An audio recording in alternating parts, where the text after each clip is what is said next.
Good afternoon, good morning, and good evening, wherever you may be in the cosmos. AJ Dodgestar reporting for duty. And we're back again with a nice chill Gunpla Build Chat. Which will definitely be very chill today because I'm kind of tired. I don't know why. I'm sleepy. Oh yeah, I also put the BGM on. Hopefully it's not too loud. Obviously don't want it to be too quiet either. Like scuff? Me? Never. Yeah, so what was that? This is the fifth? Yeah, fifth part. Part 1, right leg. Part 2, left leg. Part 3 was the waist section. And part 4 was the chest. So now let's spend another 3+ hours doing probably one of the arms. Knowing me. I want to lie it down so it's like really visible on the screen. Yeah, there we go. Look at that. There you go. You can admire it on the camera. Yeah, I'm weirdly tired today. I don't know why. This might be a somewhat low energy stream, which is fine because building chat's meant to be chill. So that might work out well. Yeah, get my nippers all ready. As always, I leave things to the last minute before streaming. Because I am professional. Totally. Right. It's going to... Sorry. Yeah, voice went there. So today, right arm. And hopefully left arm as well, if we have time. But the rate I build at, wait and see. All right, what do I need? Runner, L, and A, and there's a doggo. Runner L for these bits, which 15 stickers as well. Ooh. Oh. Luna looking out the window and woofing.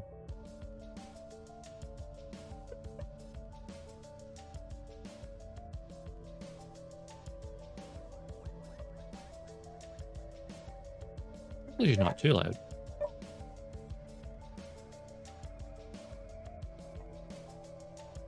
She just likes to bark at birds.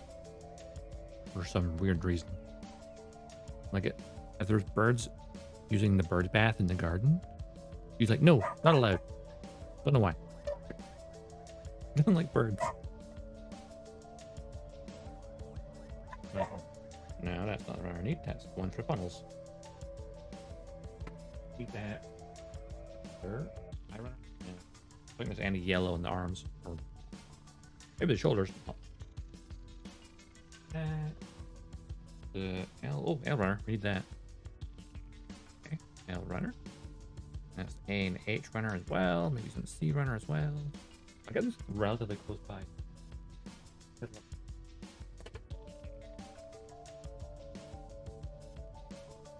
Maybe like that one.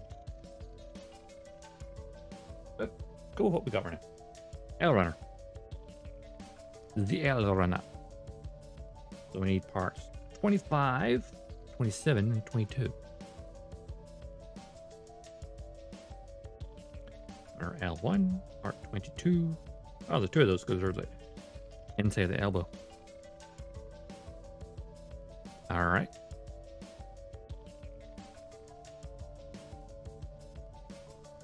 There we go. Inside of the elbow. And 25 and 27. There we go.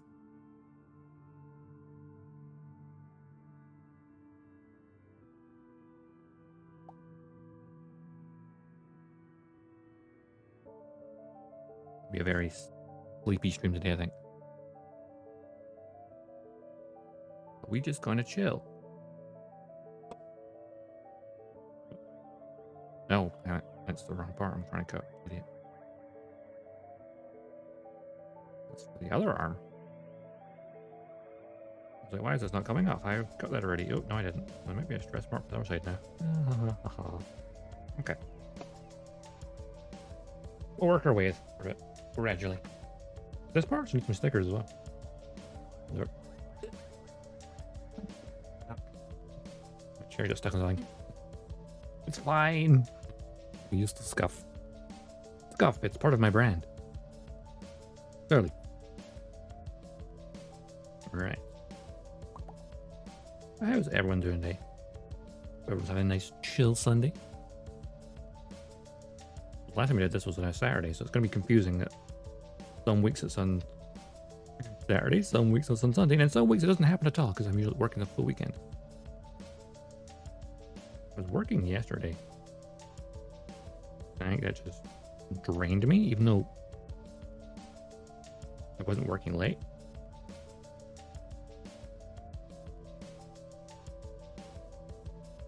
But Saturdays can be busy.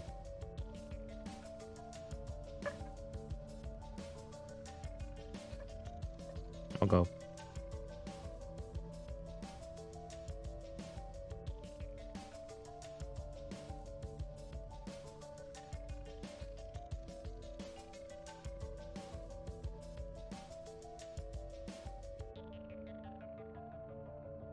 Okay. Do some sanding. Yeah, those aren't too bad actually. Cut it relatively cleanly. I'll say most of these nubs you'll probably never ever see unless you're looking really close. But I still, and anyway, just to make sure at least it feels smooth. I'm doing it off camera again, aren't I? One of these days I'll set up the camera and because like this is center to me. This is center to the camera. One of these days I'll get it right. Mainly when I get a desk that's more spacious.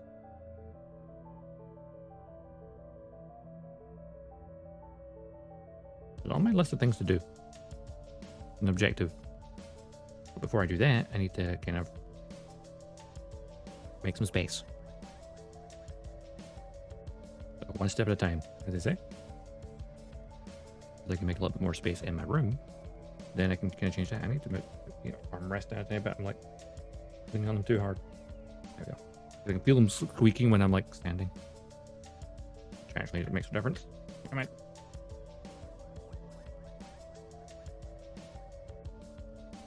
Oh, I'm sitting too close to the mic as well. Is that further away? There we go. That's about right distance.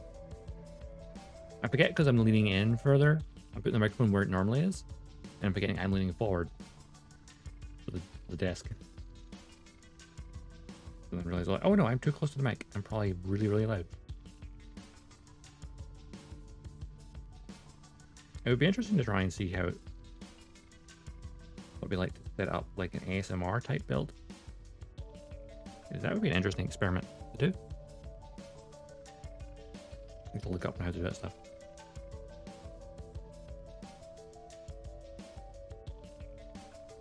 Hopefully the BGM's not too loud. I think I've got it slightly louder than I did last time. But I think it's alright. At least on my end.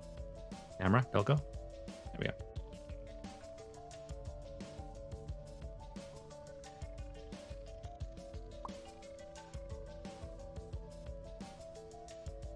Of course, naturally as we do this, we'll be paneling as we go. Because Real Great has all that lovely internal stuff. Paneling.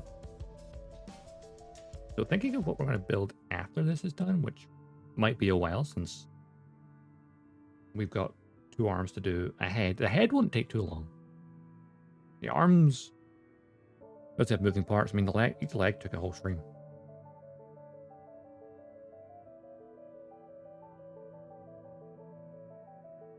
But then sort of the waist and torso almost.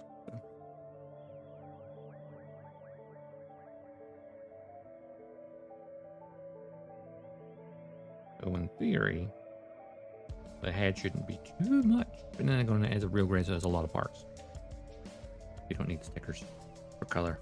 You have stickers for extra detail, but not for the actual main colors. Thankfully.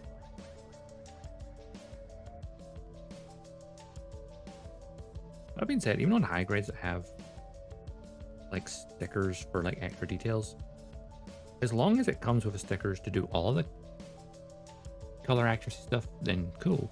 I always find it weird when you get like a high grade where it's like, here's stickers for this part, but then doesn't have stickers for a different part. that needs to have color correcting. And so I was like, why did you not do that part as well? So that's why Gundam markers are so good. It's like, now you can just like get like the extra bit of color you need.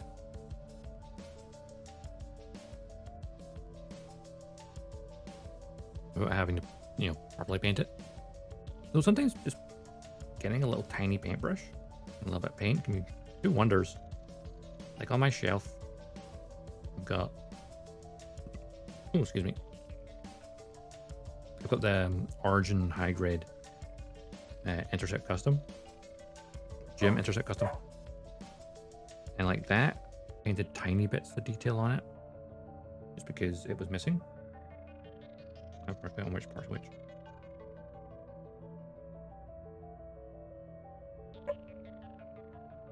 That is that side, and that is that side. Yes. Thank you, pictures. Right now for the inner part of the elbow.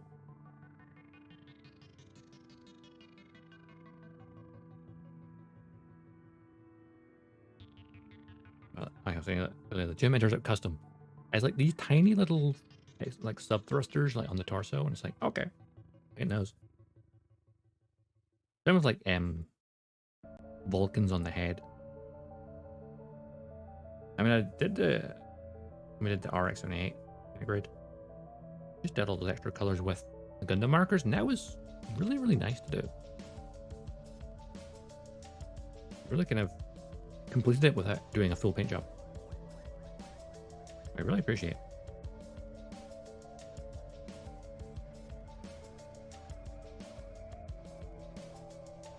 Probably one of the reasons why my high grade Zeta Gundam, I've never finished painting it, because I'm just redoing the colors it already has, but making it all uniform.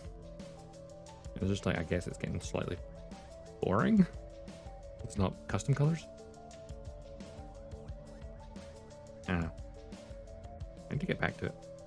But it has been many a month since I touched it. I haven't touched my airbrush in a long time.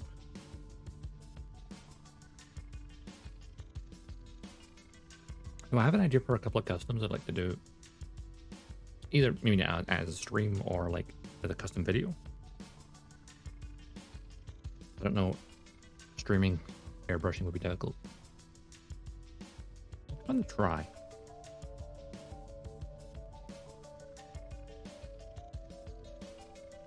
Like, all about learning new techniques and stuff.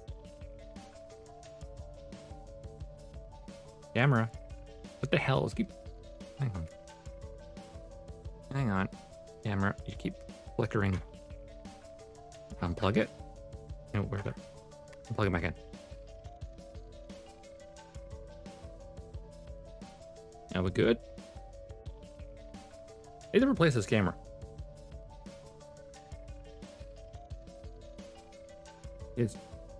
I've never had this much trouble with a camera before. Normally it's just like, I don't know.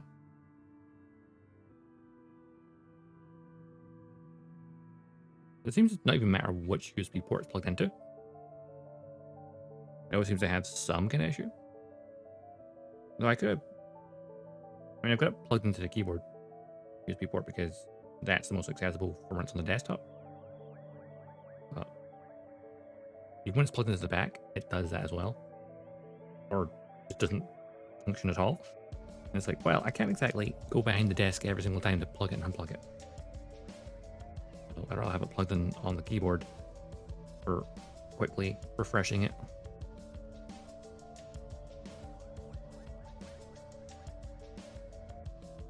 Okay. Now it has a sticker in this little bit here. Numbers 14 and 15. Oh, 2 of these stickers. Okay. I might. Okay, I'm gonna cut those off, those things, so I can access them easier.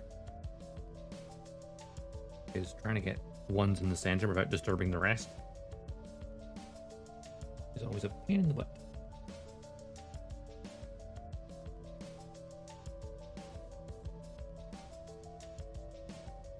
14's on this side, 15's on that.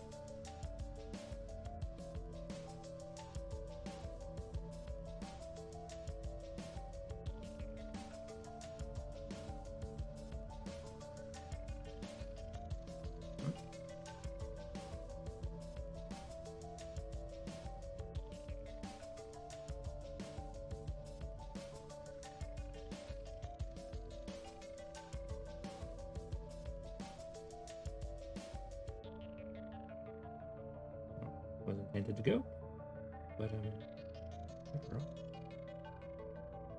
yeah.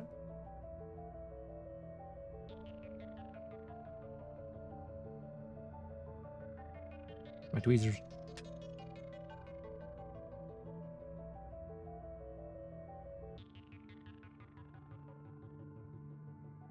Yeah, that's gonna be awkward.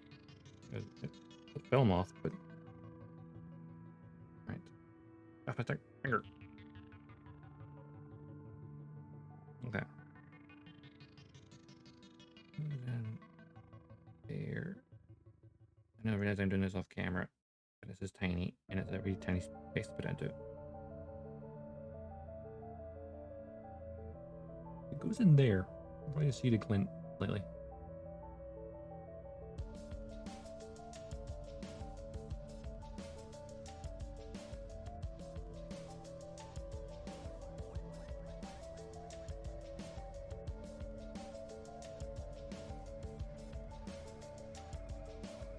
Honestly, it has like 2 stickers, but like they look identical anyway. Not even sure if I did that right way around. Well, it's done now.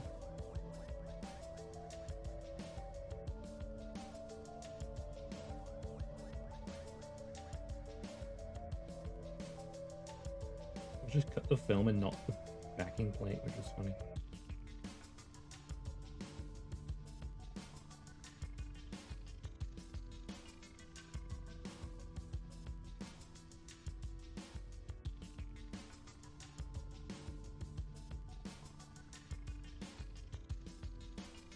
Foil stickers like this that are metallic always look good.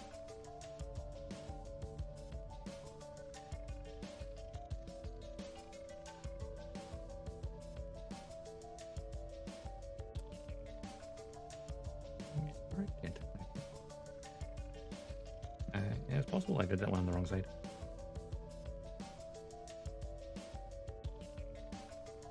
Oh well. I always try and get it off later if I wanted to, and then replace. That's something I did consider, is instead of using all the foil stickers, just use the Gunpla markers, those colors. I'm pretty sure I have a metallic one.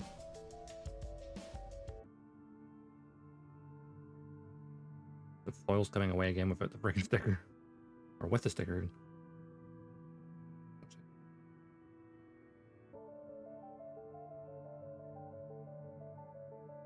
There we go.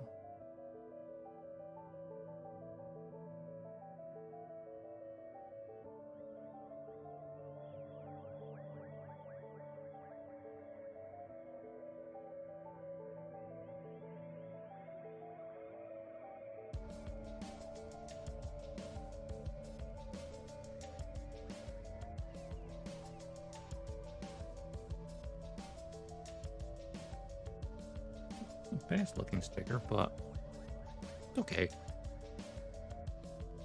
It's fine.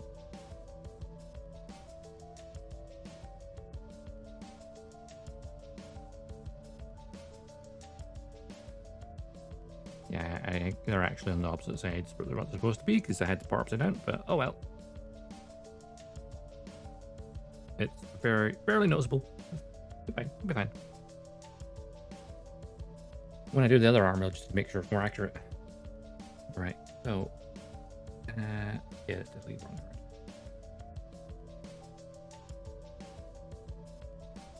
There, the upper arm.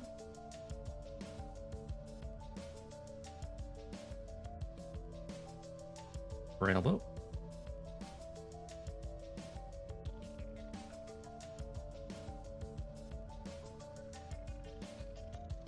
now.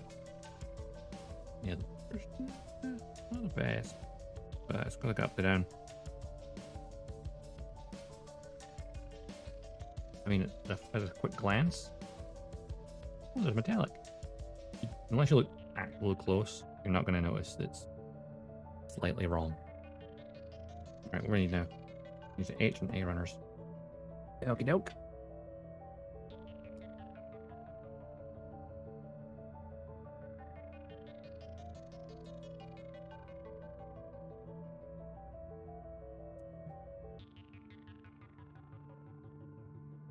Oh, perfect. I'm really guessing it.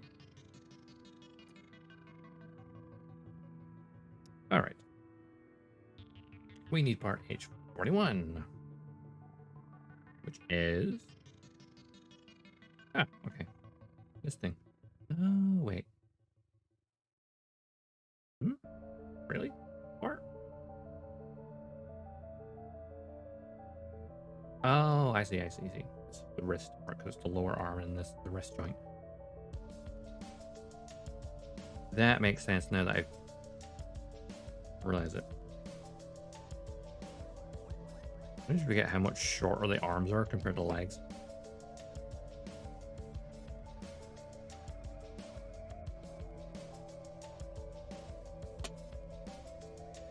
And as for the A runner, that is number 13 and 14.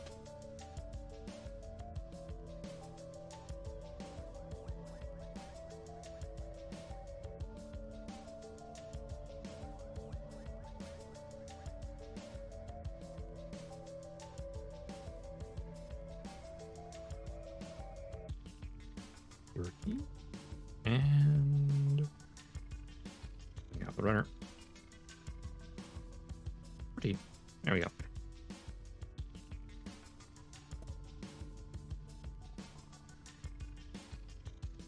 All right.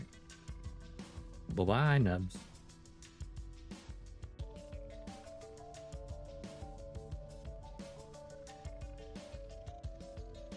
Best angle for that one. There we go.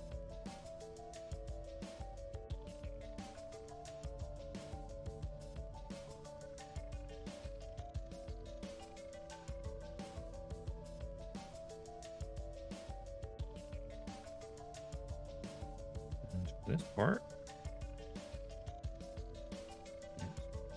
there and there and one up here as well. Okay. Standing time.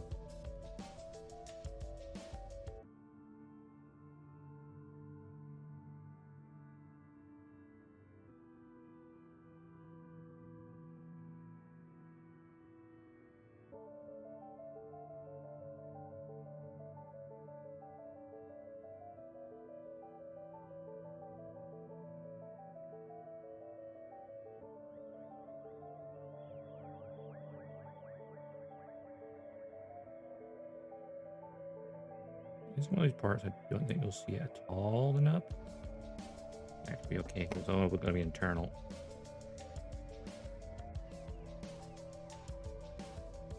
We don't need to worry as much. Maybe.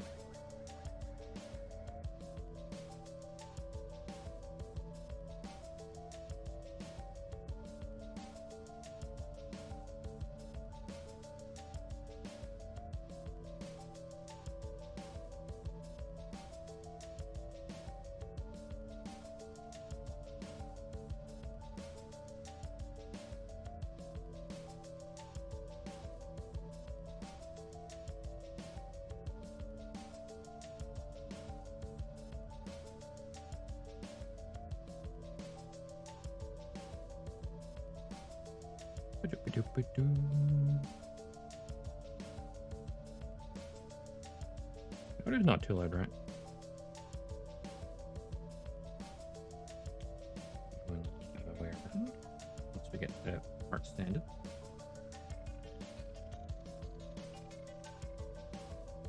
And where are these knobs on this?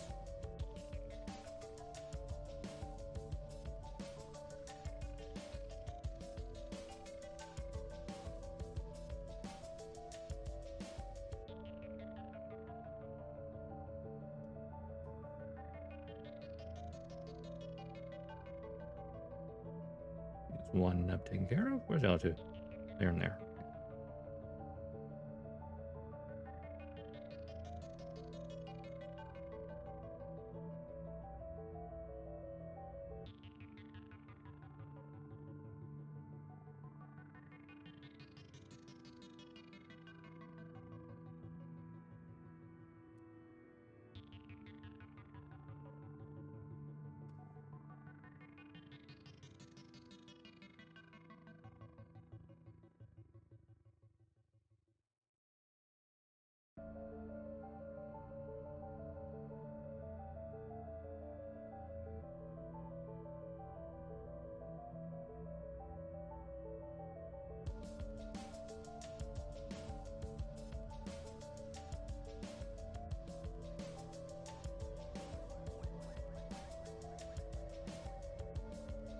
Okey-doke.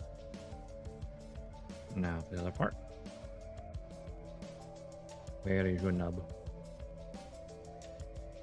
There's one of them.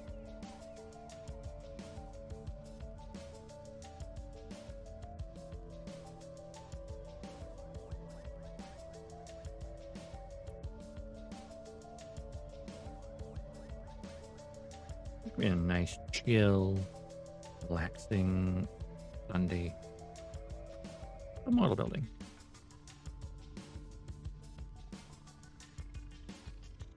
Also, my brain's like empty when it comes to things to talk about today. I don't know why. What was the thing that I would maybe talk about is, anyone been watching The Bad Batch? I know it's not Gundam related, but Star Wars The Bad Batch has been interesting. In season 1 special was very, very good for like seeing that early transition from the Republic to the Empire, and it's continuing obviously still. With the most recent episodes being like, oh, so obviously we saw the beginnings of replacing the clones with stormtroopers, but now we've seen the kind of like political side of it, and it's like interesting way to play it, Palpatine. Interesting. Blasted. He twists everything, the Emperor.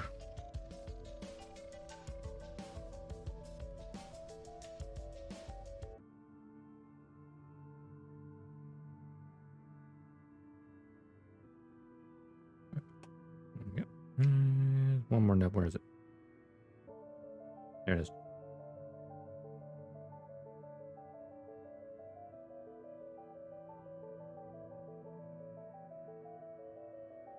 The Meowsy? I say that right? Thanks for the follow. Welcome to the stream. Happy building? Yes.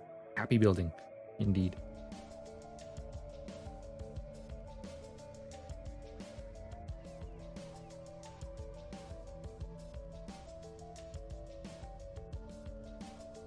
Nice, relaxing building.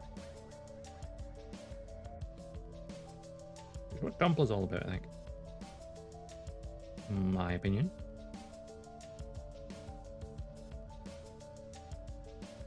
Yeah.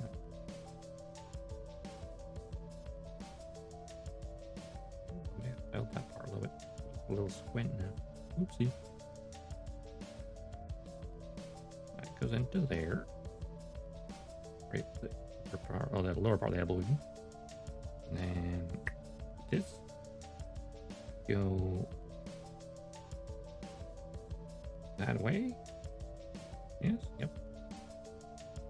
Because it's our ball joint for the wrist, or where the ball joint will go into, rather. And then over like this. It's an internal structure for an arm.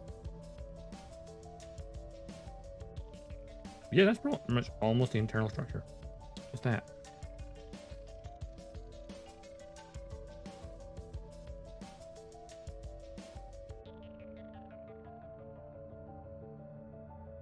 Pretty good band. Now, next I was putting on armor, so we'll put some panels in this first. Where's my liner? There it is.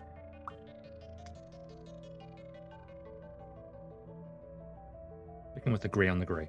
It worked so far.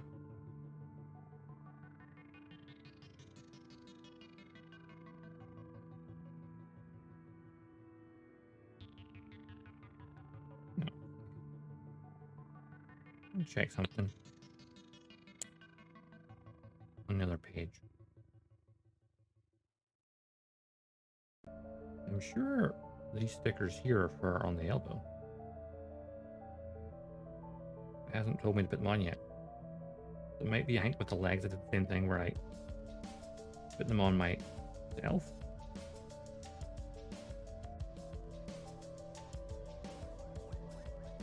Look.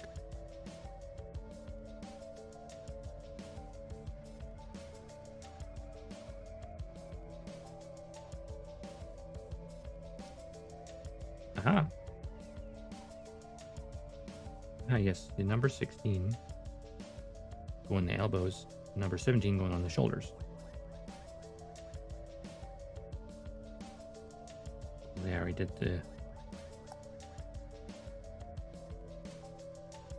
ones on the legs. As you can see, they're like the ones on the knees. Tiny. I want to put these on the now, or have a look. Oh, maybe I'll do the panel, the part below it. I'll have to squeeze past it.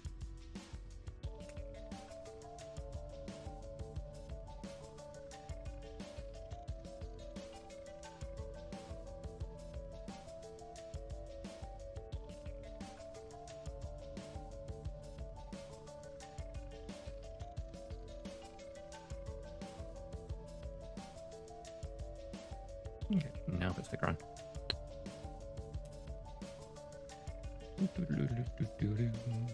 I'm humming that tune. Let's play.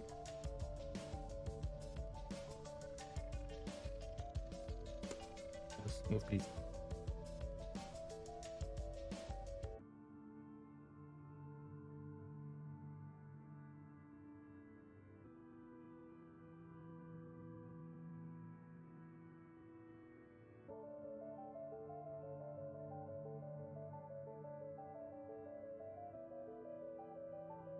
Okay. There we go. Right there. Doing it my way. Even though you can put it on when you're done, I put it on the now.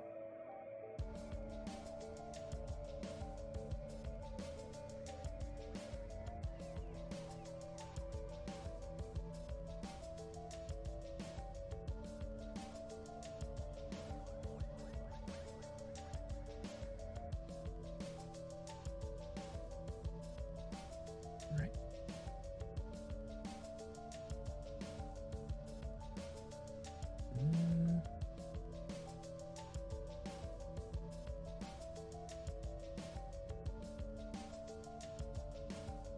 Awkward.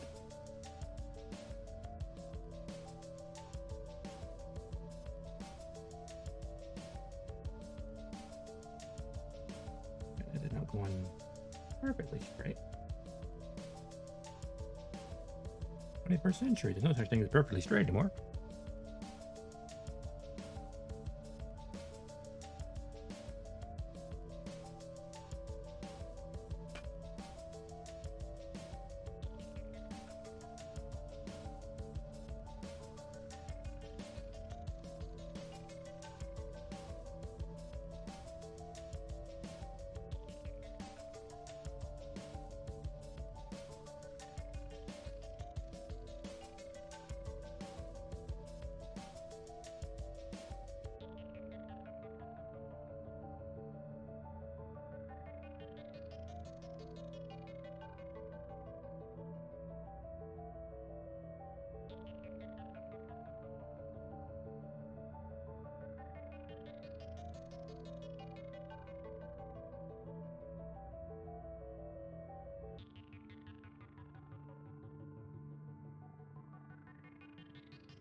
On there and there. Go. Lovely. Shiny. Which I guess is the magnetic coating. Is imagine every Gundam after the original has magnetic coating to maximize its mobility. And so that it can keep it with Amuro and his lightning reflex.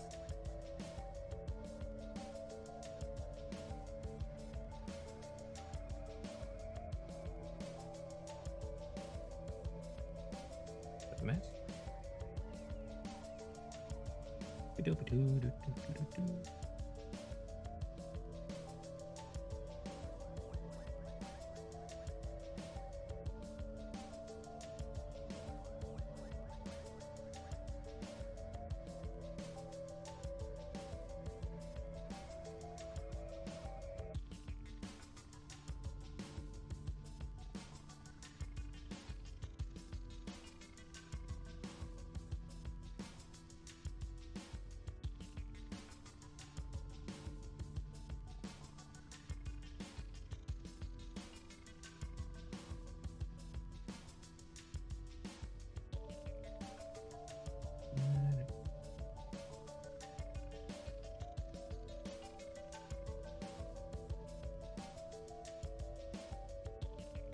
As always, most of this detail will not be visible once the armor's on, but I still like to line it because if any of their parts are visible through the armor, I don't have to worry about trying to panel in afterwards.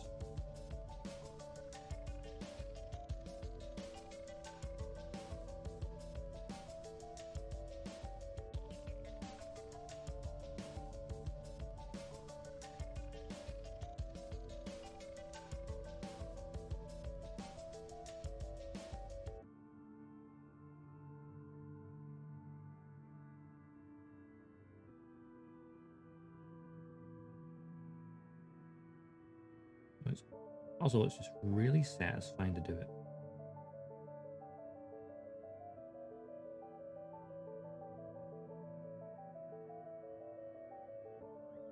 Blah!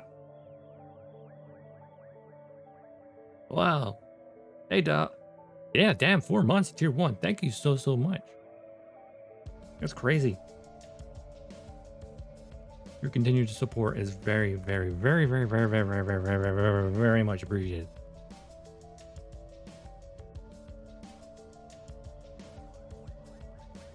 Yeah, 4 months is, damn, good God.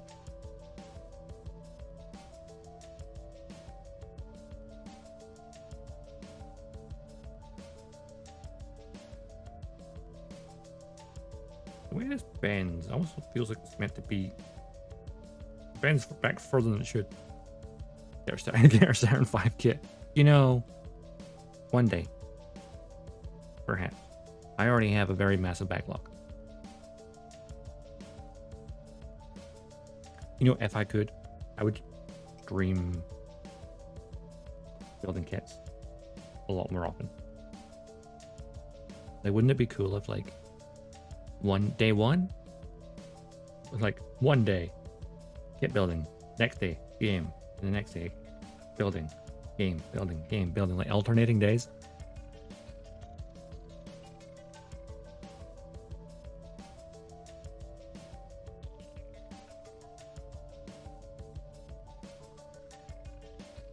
I can dream. But of course, your support, one step towards world domination. I mean, full-time content creator, not domination at all. I would never do that.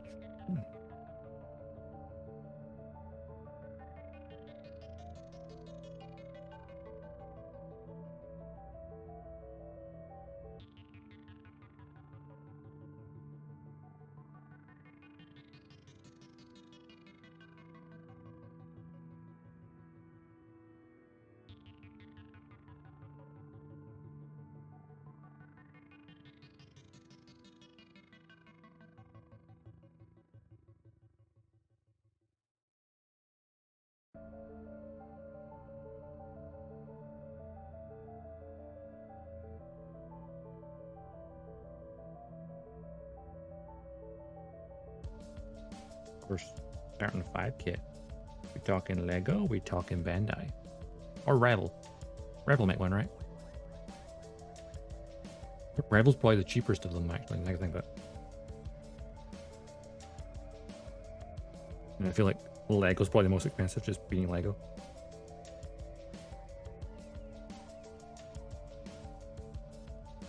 So thinking of just starting 5 in rockets in general. Kerbal Space Program 2 is only, what? Less than 2 weeks away?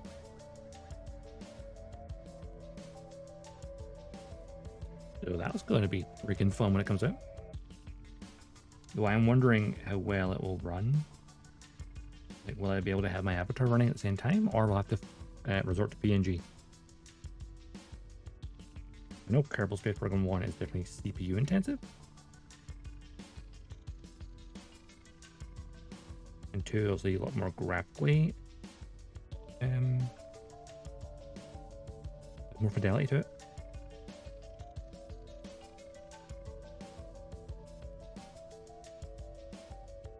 And for games like Space Engineers, I've considered like playing that stream, but it's like I know that's very heavy CPU. Playing it in the past. I feel like anything that has realistic physics, they're like, I want to play them, but like, will my computer handle that and streaming at the same time?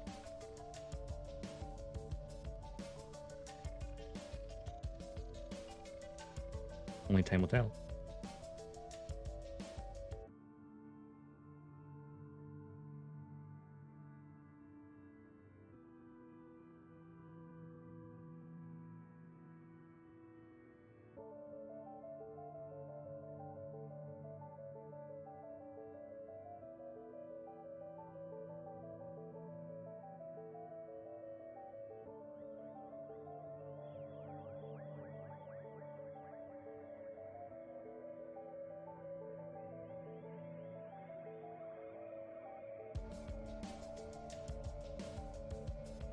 I realize I'm off camera. Keep doing it. I keep going off camera.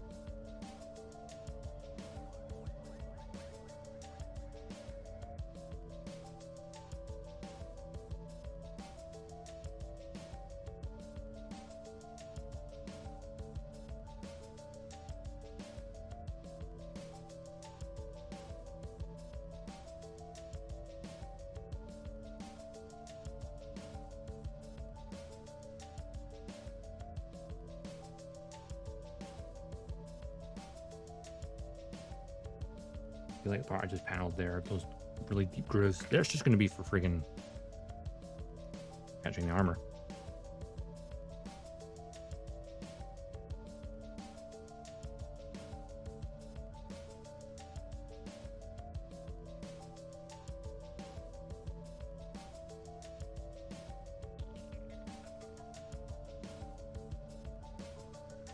Look at all the lovely surface detail. Even with the paneling, you can tell the difference between like the upper arm over here and like the lower arm. What's got panel lining and what doesn't. Because it just, the lines just look that little bit darker. Also that shiny elbow joint's really nice.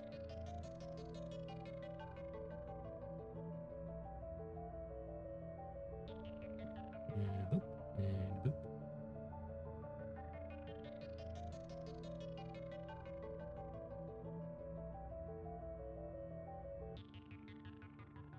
There's so much detail.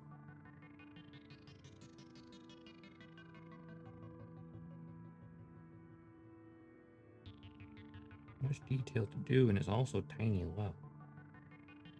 Honestly, even the panel line markers, the Gundam ones, which are very super fine tips, are going to end the gap sometimes.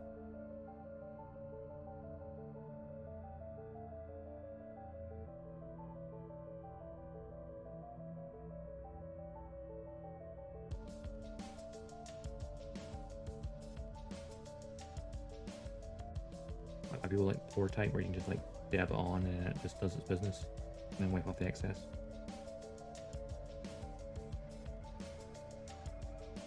Sometimes known as a gunk wash, where you just like mirror it with your block instead of paneling, just wash it. and then wipe up the excess. Stuff stays in the grooves, and then the rest of the plastic kind of gets a slightly darker tint than it was originally when it connected. So it just looked like a buildup of like grease and hydraulic fluid and stuff.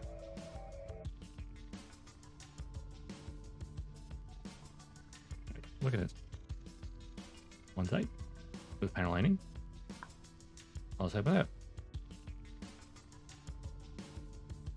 I always love to see that comparison between no lining. Lining. Just adds that depth of shadow. It's so freaking cool.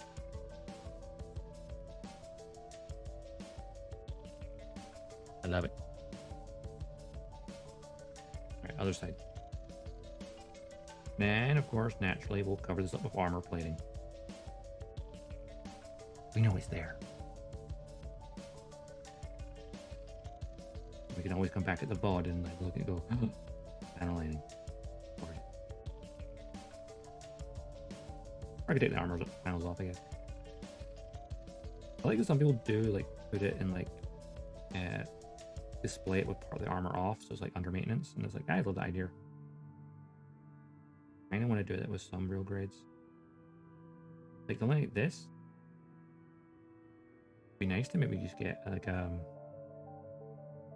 maybe if I got like a second kit and I have one displayed on school already, and have another one. Get a hanger display piece similar to look at with a Mastercard unicorn, and then just display it in the mobile suit cage with like the armor off on like the left leg and the right arm. Just gonna, I suppose, like there's literally a shot like that in the first counterattack when before the new Gundam launches for the first time, where it's like still getting its final assembly. So maybe just like try to recreate that, I guess.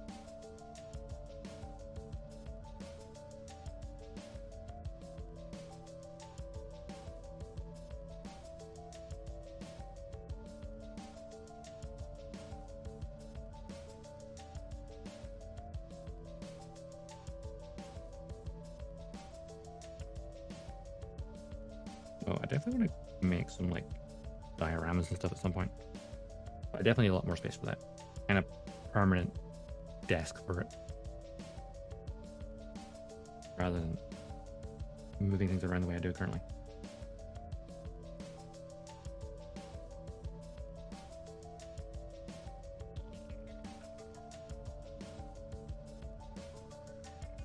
I have so many ideas in my head, I can never get them out of there. I guess maybe all the reason to dust off the rust rather, of my 3D modeling skills and just get my diorama idea and just do it in 3D. Because that takes up less physical space.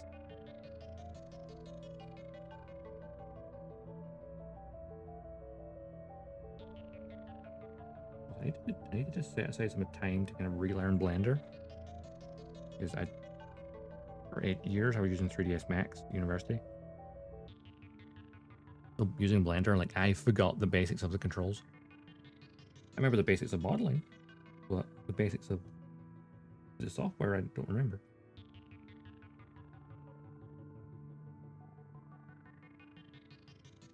Relearning all that stuff will take some time, and I never give myself time to actually do it.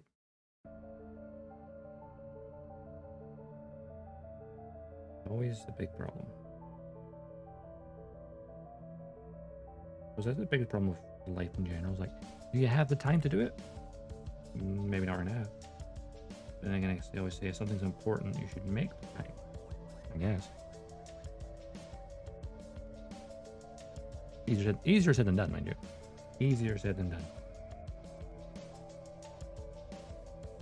Everything in life, easier said than done.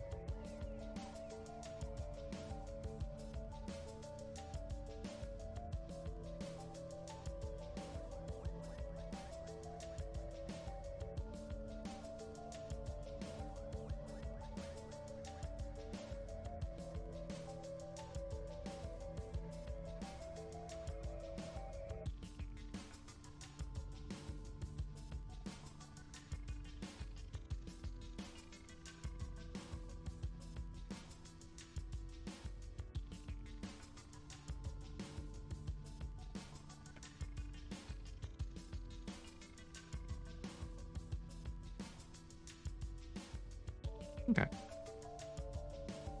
think that's all the panel lines on there, which we will now proceed to cover up with the armor.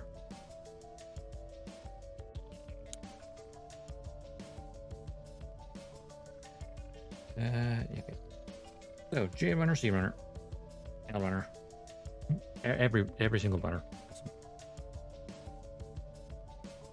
B runner, K runner, literally everything.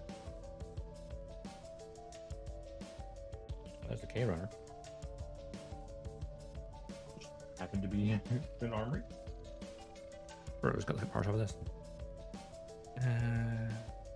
12 and 13. Okay.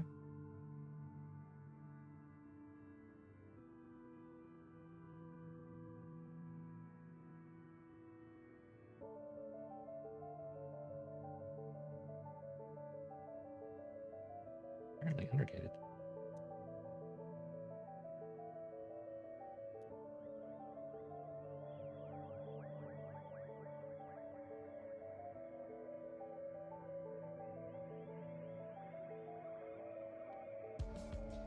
Part there.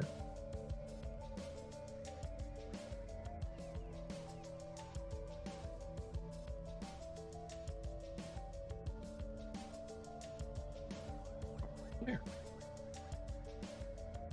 The rest of the K runner for now. Runner stuff. D runner, which we definitely need a part of this as well. D16. Of course, there's two of those.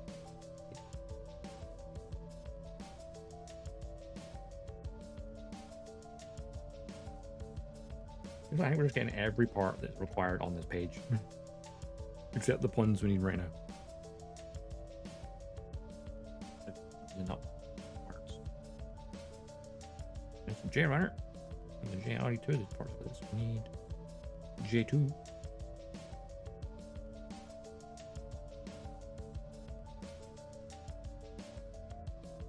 There's J2 and J3 over here. Is unique to this arm because this arm is the right arm, so it's just a standard arm, whereas the left arm will have the beam saber mount.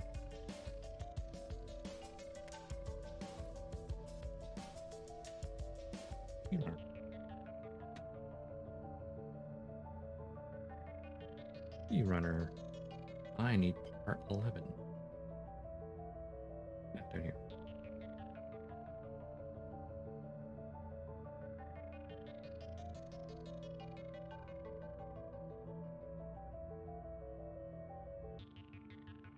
And just to intimidate myself for later, look at all the funnel parts. At least they're large, right? Ah, like number 1 and number 2, so that's be like 1, 2, 3, 4, 5. Yeah, that's got 6 funnels.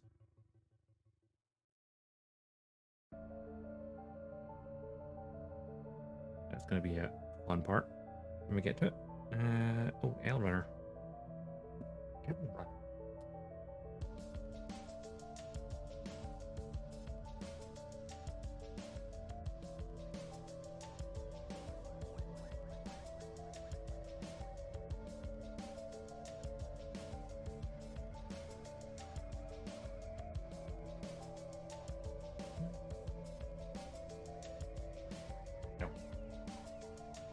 Got it.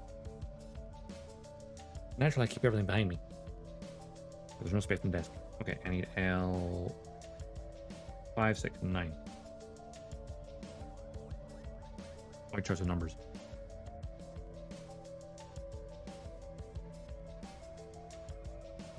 Five.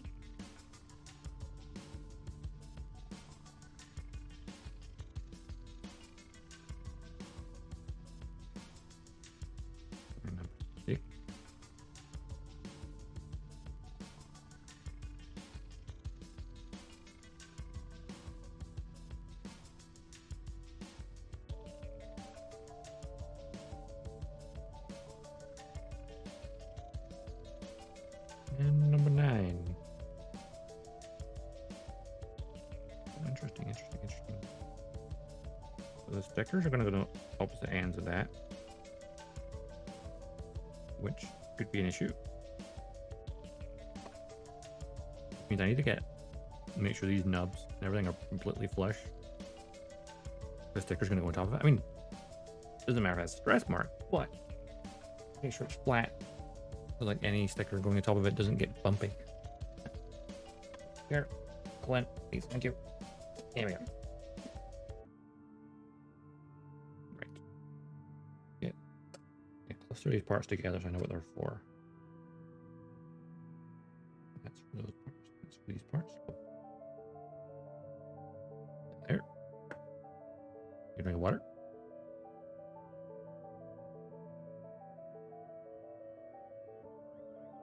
And get rid of some nubs.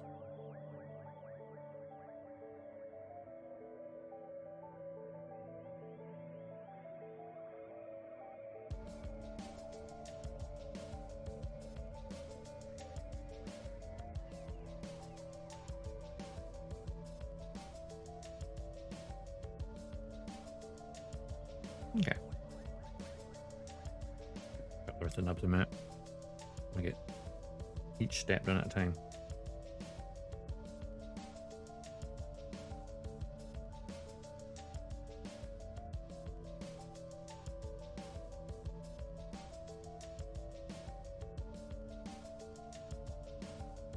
Feel smooth. I think with white parts is you can't see the nub very well, which is a good thing. You can have feel for it. If it feels rough, still there.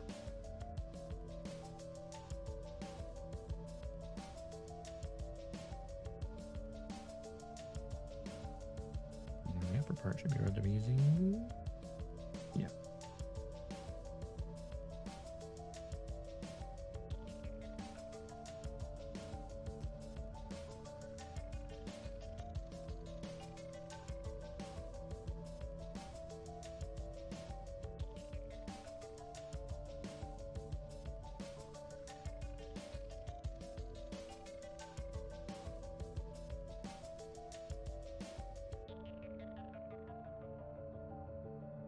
And that slides on here. And that lined up right.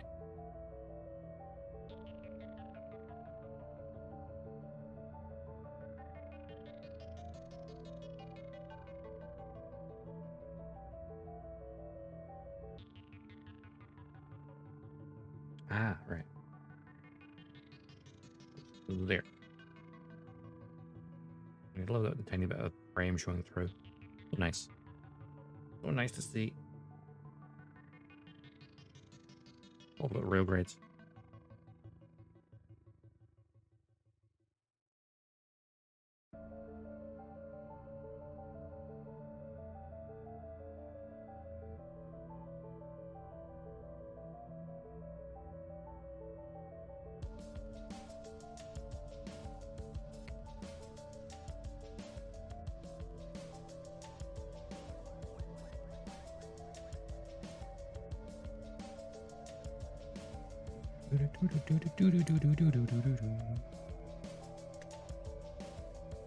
You just make random noises sometimes.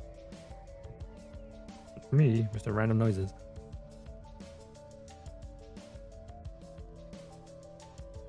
Okay. And a larger nub on this side.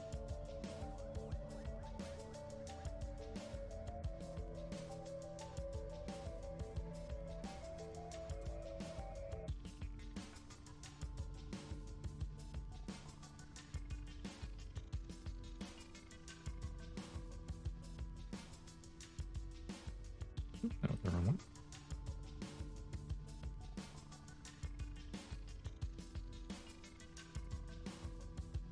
Okay, that look. Okay.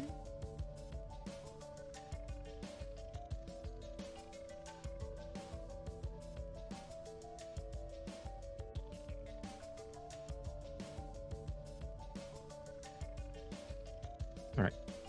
And then this goes on top like this. My beautiful panel lines. Wait.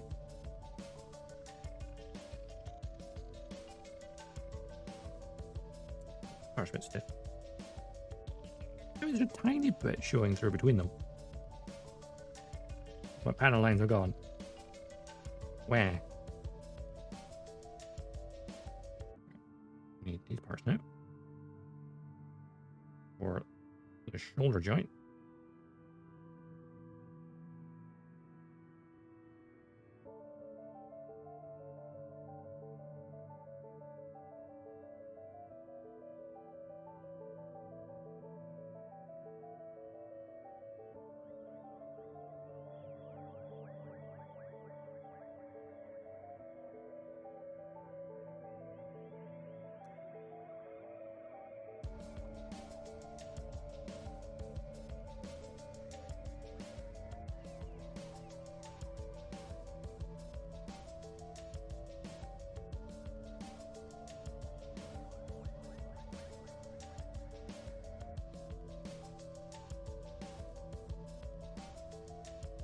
Make sure this part's nice and smooth with the stick and go on it. That's probably the first time my stickers covered up a nut mark, in my experience. All more reason to make it nice and smooth. There we go.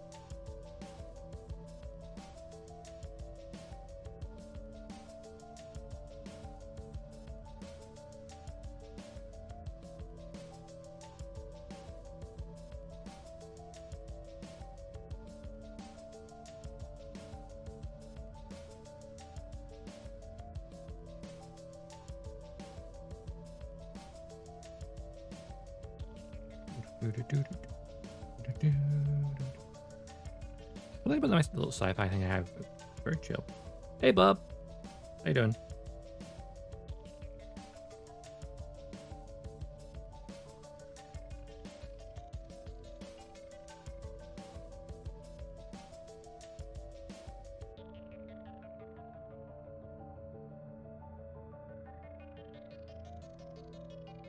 These nuts are like really awkward locations.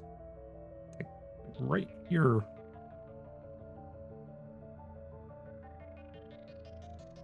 Before I get started, oh, did you mean the same kit? Oh, nice, nice, nice. Check out the RG new Gundam. It is a fabulous kit. So many small parts, though. That's the thing.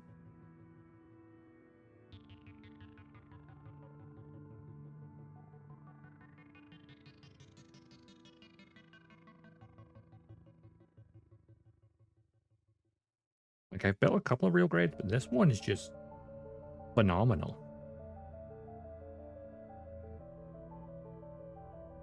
I understand why people gush about it so much. Like, it takes the real grades and just like elevates it. Which can be the case for a lot of Bandai kits. Like every, I think what? I remember this came out. This kit was 2019, right? And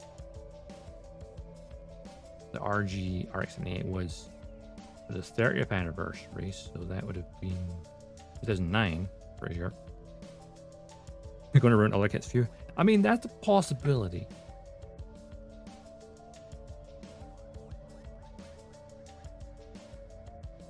I don't think it would ruin all kits. I still love my high grades.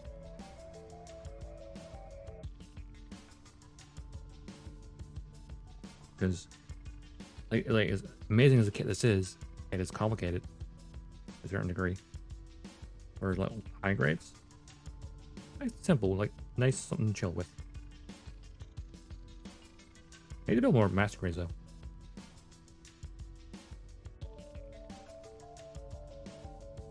I feel like, so I think every real grade that came out after this is like, this was like the one that kind of like revolutionized what real grades are like. So like everything's come out since, like obviously the high new Gundam as well. This is, wait, has Sazabi come out before this? I think Sazabi is older than this, but again, that kit's supposed to be really, really good as well. Apparently the Force Impulse is really, really good, as is like the new Wing Gundam, the TV version. Love your Elf Rift. Yeah, I've got an Elf Rift. I need to build still. on my list of things to do.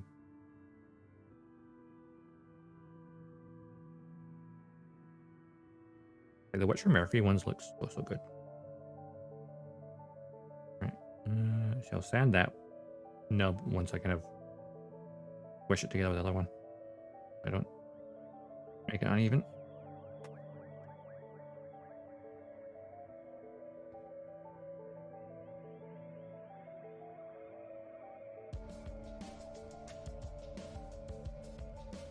Oh yeah, the RG God Gundam is supposed to be freaking amazing.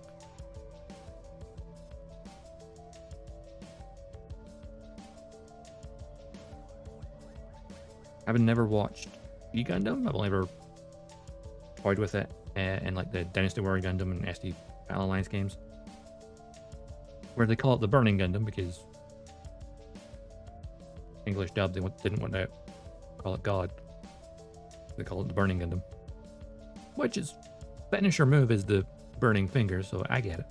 Especially considering the Shining Gundam was the Shining Finger, so calling it the Burning Gundam, yeah, it makes sense. Same for like the Devil Gundam. Is the Dark Gundam in dub? Or like Japanese, it's God Gundam versus Devil Gundam. Dub is Burning Gundam versus Dark Gundam. I was like, they just want to avoid using certain words. It's something I found funny when playing SD Gundam Battle Alliance. When you have to go destroy the Devil Gundam. Like the subtitle says Dark Gundam because it's all in Japanese vocals. You can clearly hear them say Devil Gundam in Japanese. But the subtitle says Dark Gundam. Funny.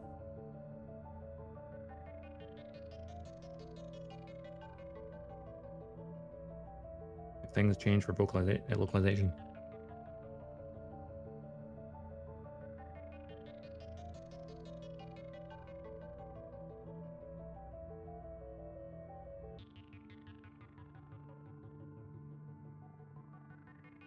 Yeah.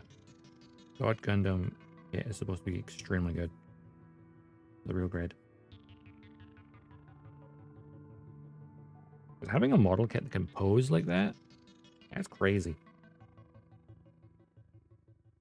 Like action figure level poses, put on a highly detailed model kit.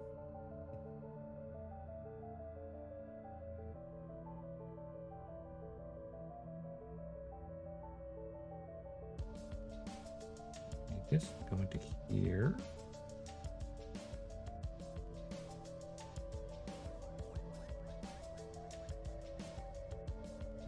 Go on the other side. Close off this wonderful shoulder joint.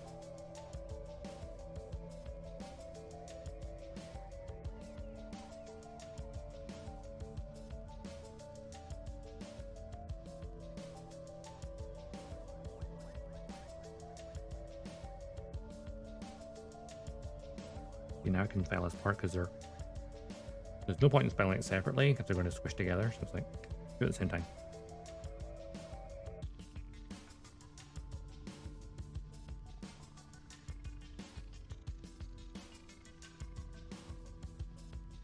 Okay, we got one nice flat surface.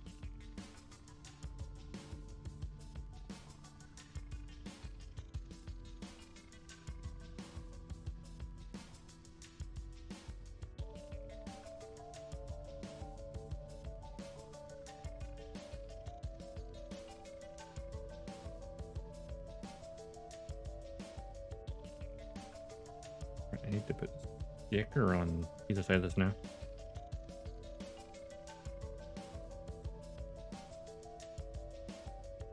Which are these little ones here? Yeah, I've cut them off. Easier to access.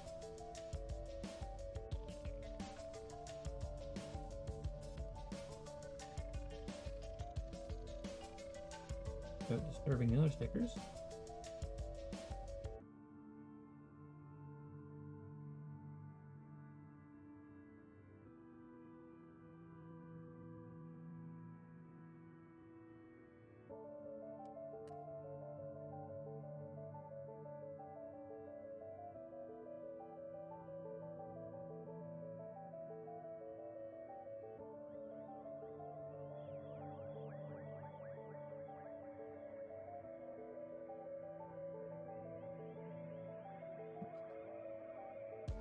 really weird because it's going on to here, which is literally a moving part.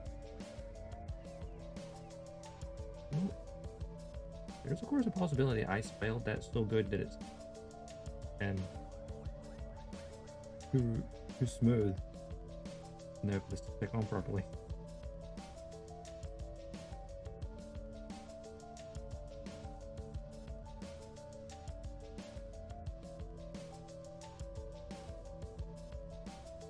Well, that's off center. It's not good. I get that back off.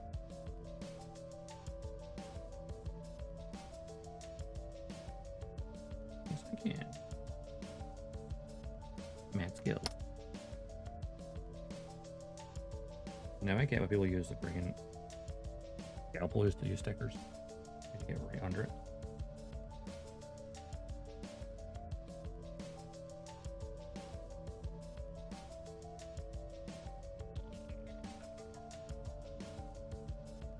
Yeah, we got that's more center now. I think.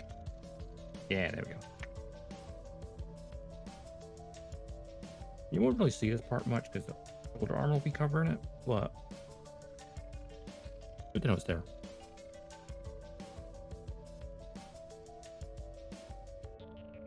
Yeah, that's better. Centered. Yeah, back over there so I don't stab myself.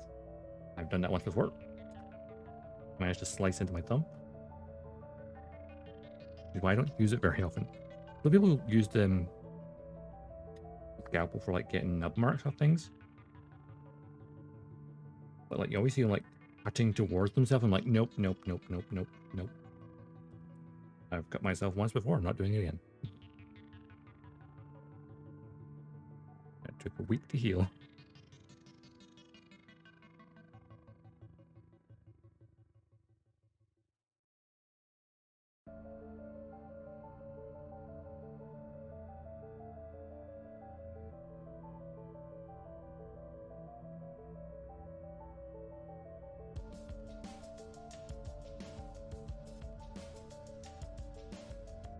And it.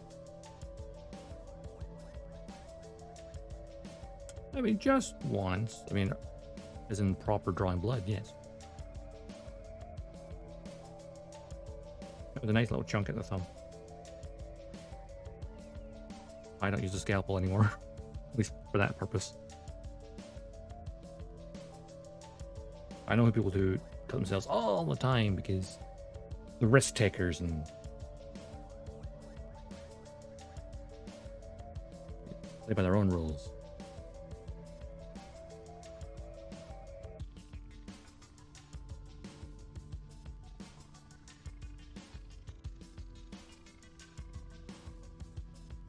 You know what? There's Palace and I have what's in my hand.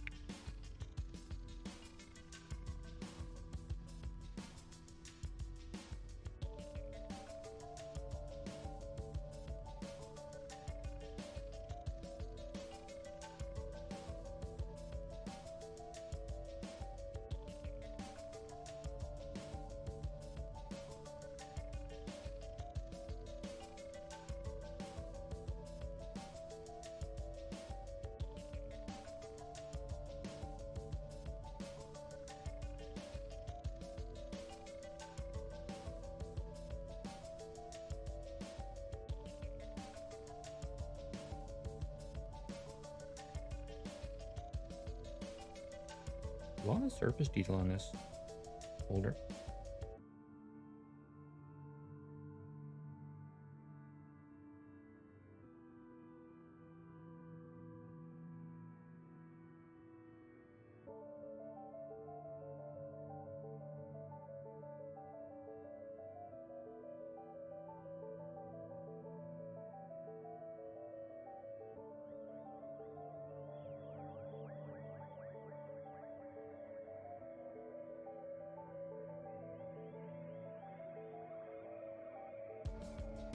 I know there are some model makers out there that will cut them once per model kit because they're using the scalpel.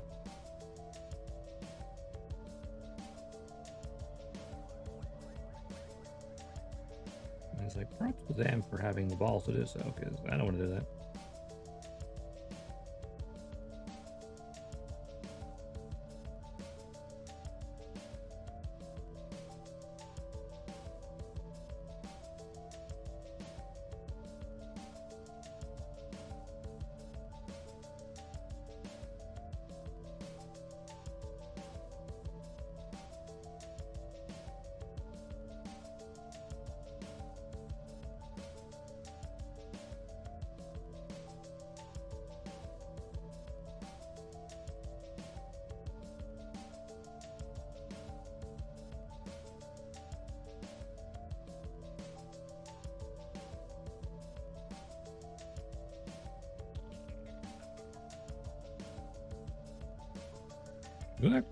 Oh god, I'm gonna drop that off the table.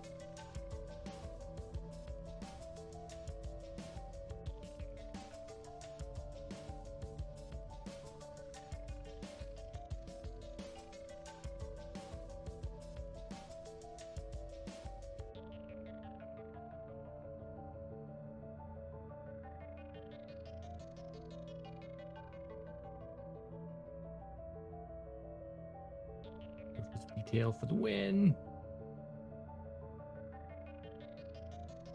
Yeah. Let back on. Let it dry out. All right, this way around is.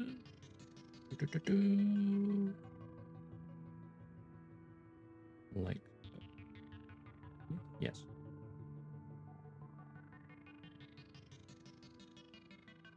Holder joint. Lovely shiny parts.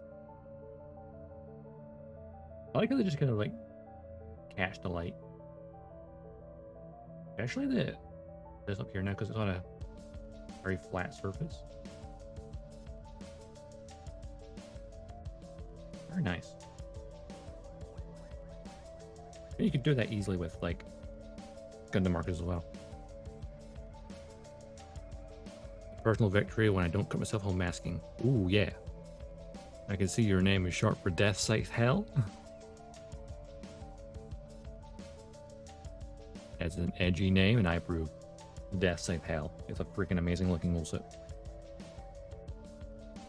Drop a knife and it sucked off my hand. Oh, yeah, that sounds incredible. I mean, it's kind of. I think what happened with this, because what's weird is I cut this thumb, but I hold it with this hand. And I'm like, how did I manage to slice?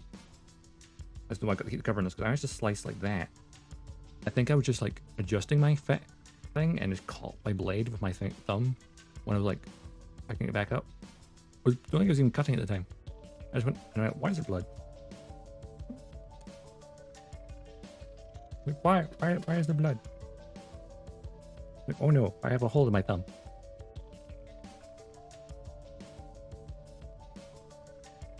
So I've learned my lesson. The hard way, as they say. Right. Oh, undergated. Okay.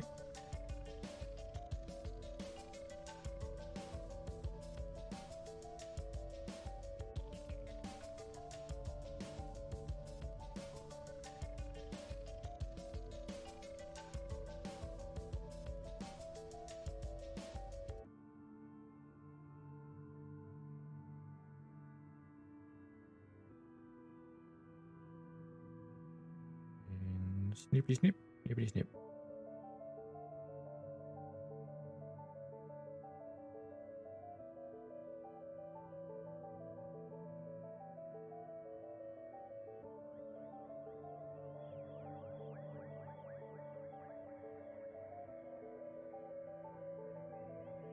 Thinking about cutting yourself while masking. I guess you're like using the blade to pick up the masking tape as well. I've seen some people do that with, like, the decals.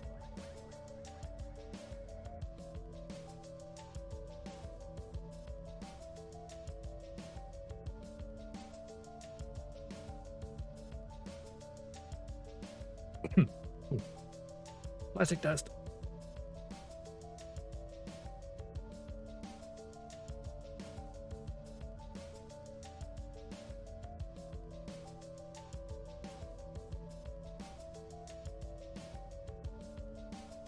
Clean.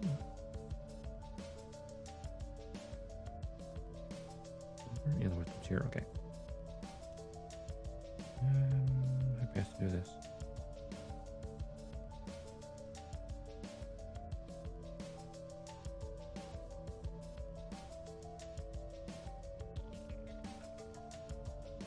Oh, and cutting it back off the part. I got you.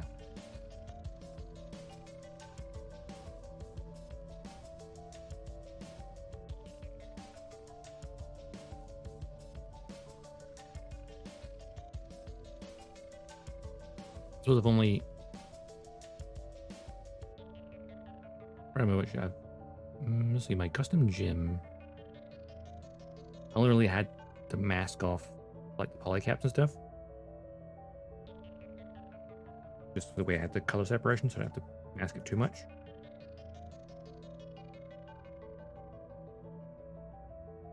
Though a tiny little X-Wing I was doing that had definitely a lot more masking on it. An X-Wing that's not finished because it's 1/44 scale, and I was trying to mask off the markings at that scale is extremely difficult. I literally tried to use the stickers it came with as like a guide, and it's just like, no, it's way too small. I need to find, well, I actually have seen third-party water slides for it, but I've just never bought them yet.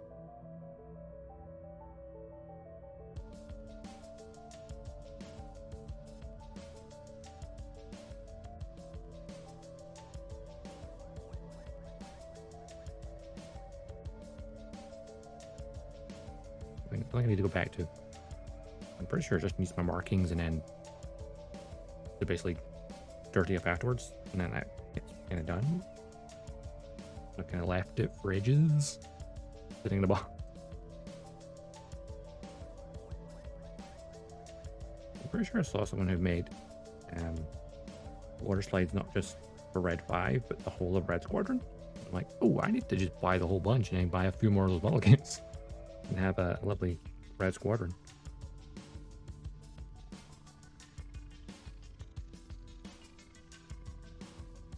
Might look those up again later. I bought them ages ago.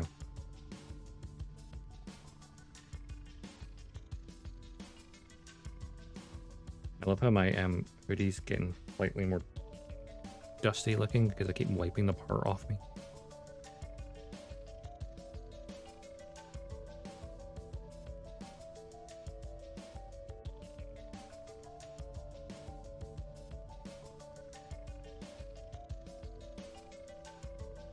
I get rid of dust. Just wipe on your hoodie. Fine.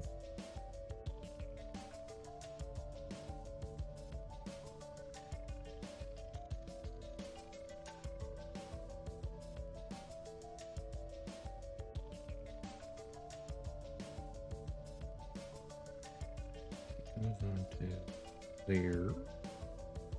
Bye-bye. All my hard work. Center landing.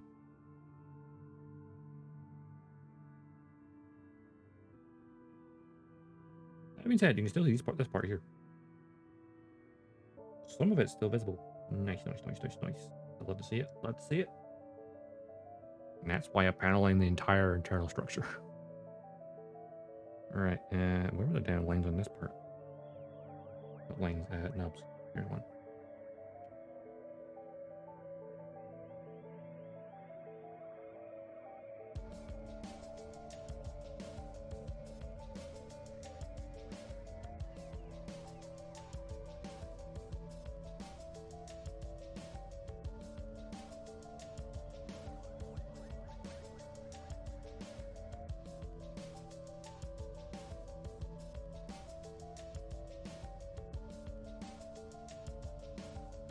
This was just there and then here.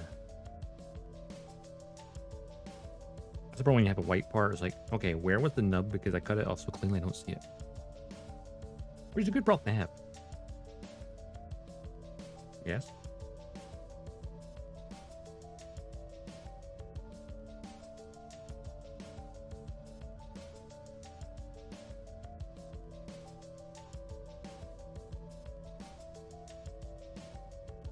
I need to get back to painting stuff though, because There's so many things I had like work in progress stuff that I just haven't completed, and so many other ideas.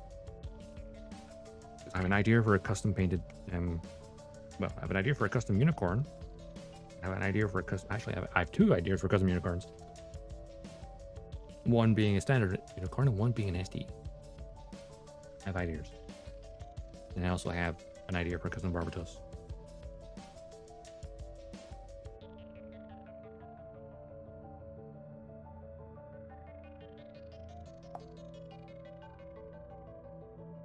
What does that say?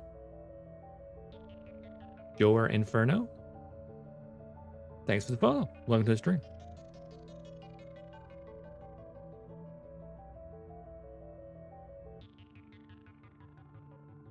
Okay, let's go. Yeah. Yes. Wish. I do love like the slightly different, like pure white and then like kind of off white. Nice mixture.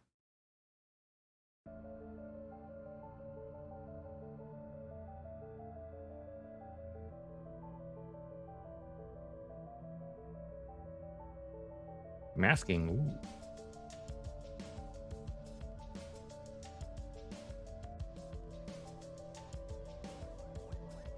Fun times. Stretch my spine. Anyway. I need these parts here. And that goes on top of there. Yeah. Go. Pump the mouse. Hang on a second. Why is that like that?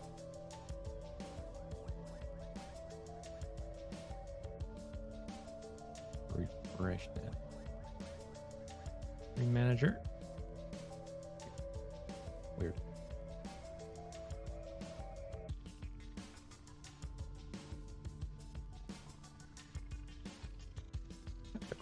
All good. Something looked like it wasn't working properly. But it's fine.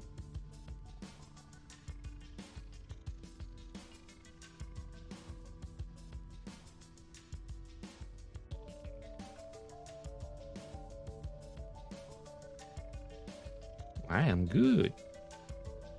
Having a nice chill Sunday building. Might be a little sleepy, but hey. How about you?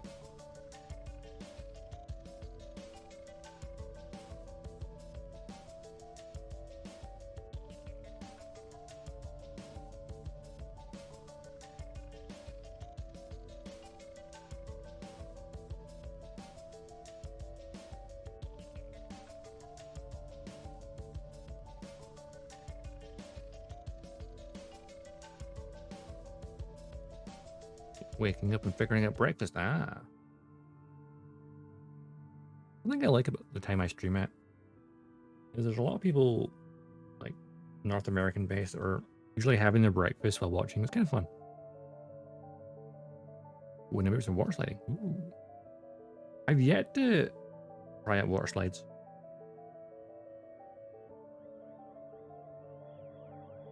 So far I've just stuck with stickers.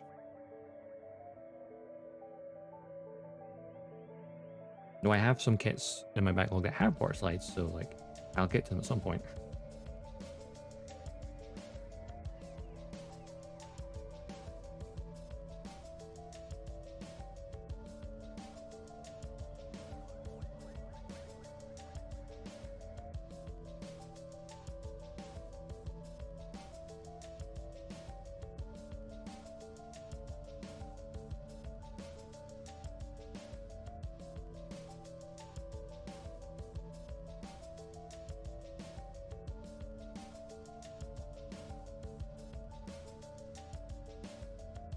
Trying to go back to stickers, that's water slides.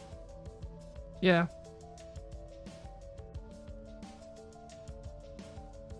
What's in the backlog?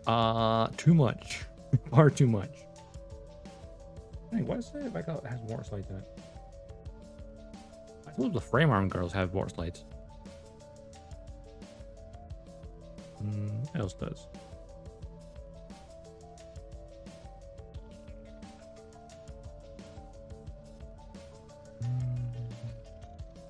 Metal Gear Rex does. I remember. Of course, there's some things I pre-ordered that definitely have water slides. Only 42 kits. A good number. Meaning of life, the universe, and everything.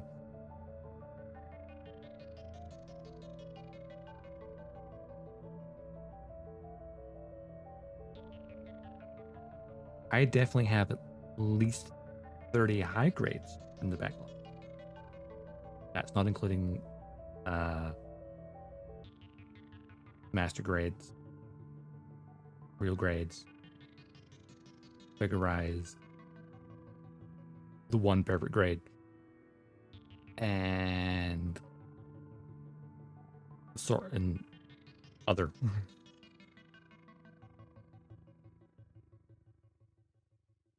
Oh, actually, there's things called water slides. My was it 1/72nd scale Bandai TIE Fighter has water slides as an option. So if you want to use like the clear plastic canopy, you can use the water slide to put the color on it. I've kind of put it to one side because I want the paint that. I never actually built it yet. Backlog gang! Yeah. As I always say, building Gunpla or model kits in general, and building and collecting them are two separate hobbies.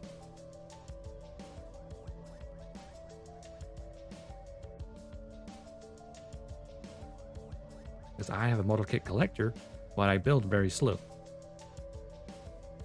Two different hobbies.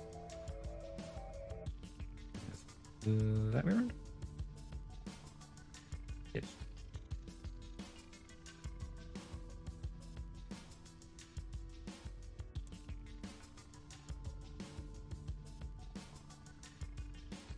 And the rest of the PG kits and deliberate kits, the painting gets more refined. Yeah, that's fair. That's why I've had my perfect grade Strike Freedom in my backlog since 2018 when I bought it, because it intimidates me. Hell, even this real grade, it's been in my backlog since like December 2019 when I got it. So I guess I'm starting to make some progress. First the pile, ooh, camera. There we go. The backlog gets larger. Well, we could call it a backlog, or you can call it a retirement plan.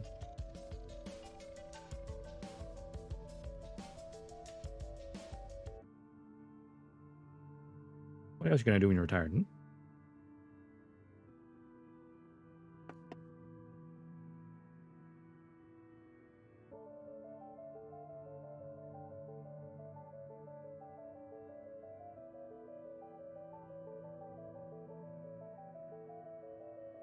Yeah, but I need to practice painting more.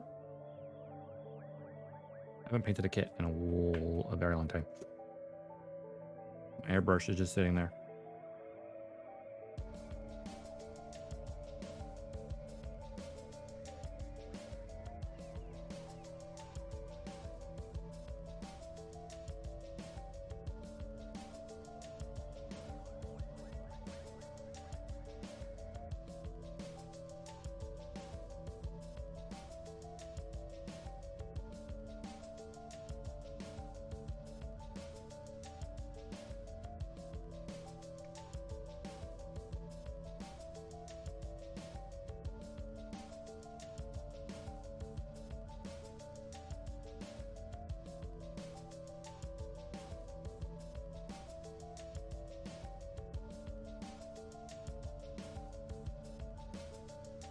Okay, and this goes on to here.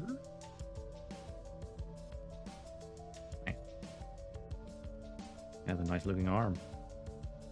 We can turn the page. You over a second? You're out of the way. Thanks, so I can get all the nubs off of the instruction manual.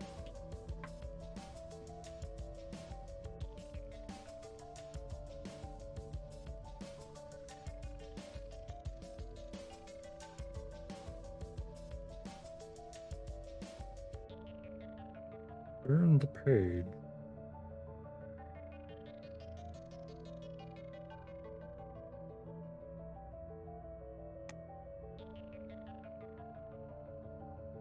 I think we might get both arms done today, actually. Quite possibly.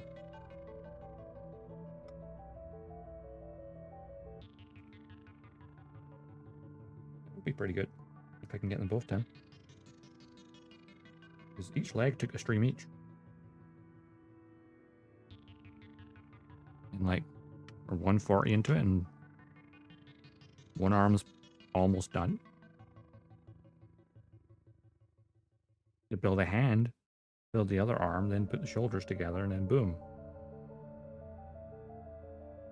Well, I do have a hard cutoff, so there's a possibility that we might not finish it, but we'll try. I need F runner, C runner. You know what? Just we'll stick on the closed hand, and I'll do the other hand later. Right. I need C runner, L runner, F runner. L runner. Number 24 is the closed hand. I can deal with the other hands later.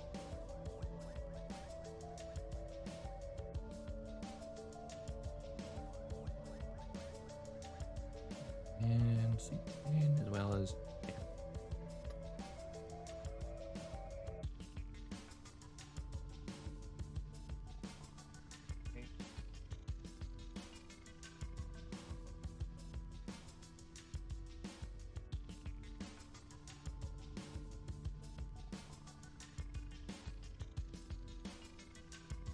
The 10.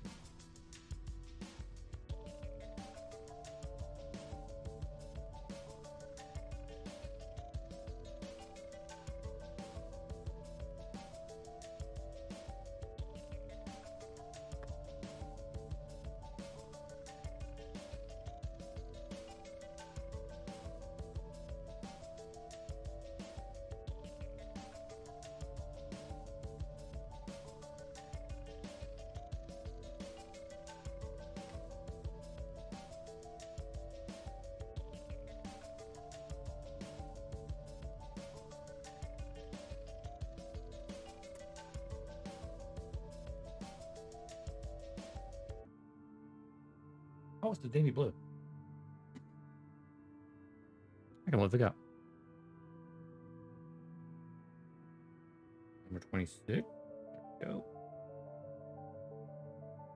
Right there. Okay.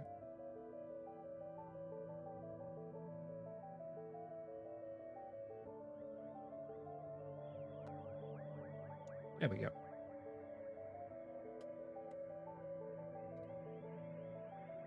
Okay, let's get a hand built.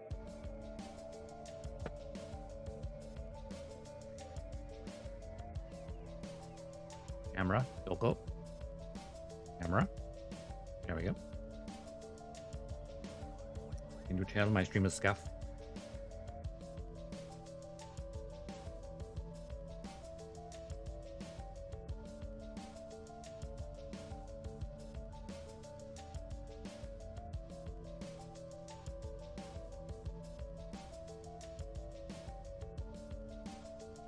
That is a big nub.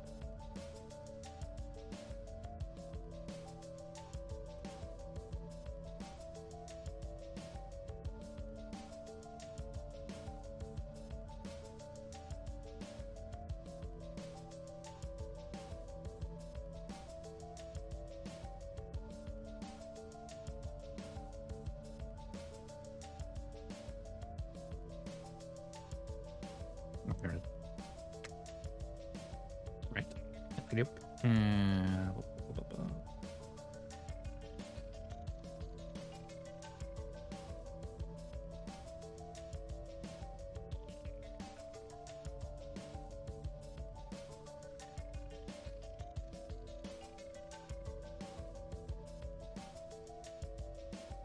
I always find that the nubs on hands are always some of the most annoying just because it's such an awkward shape. Let's add that. Cut off fairly cleanly. Fairly.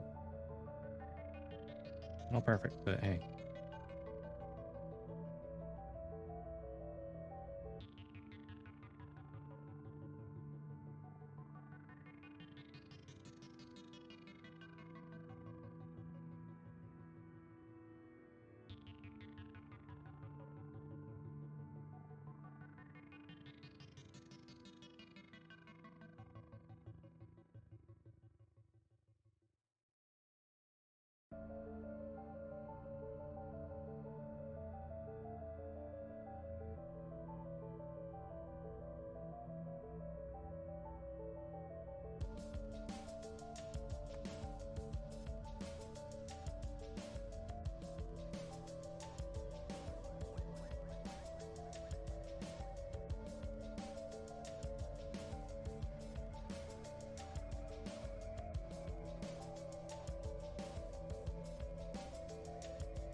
having him laying down so you can see it. There we go. Just to draw you in. Look how far we got. Only took me 1, 2, 3, 4 weeks to get that far. Oh, camera's glitching out again. Might just unplug and plug it back in. Camera. There we go. Needs to get replaced at some point.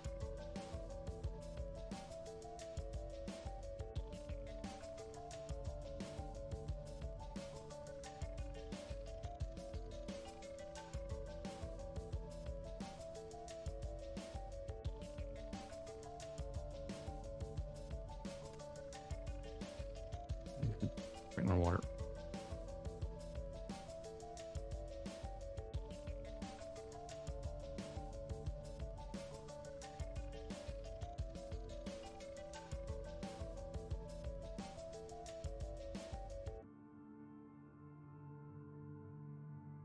Okay, that looks relatively okay.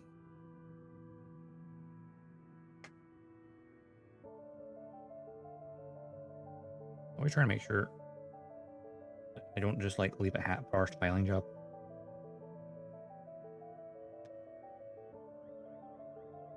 That's all right. Okay. I got very. It's funny. My very first model kit, my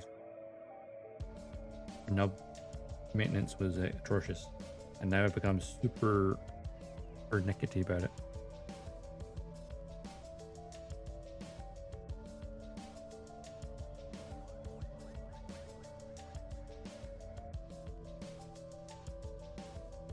Now what they call growth or obsession.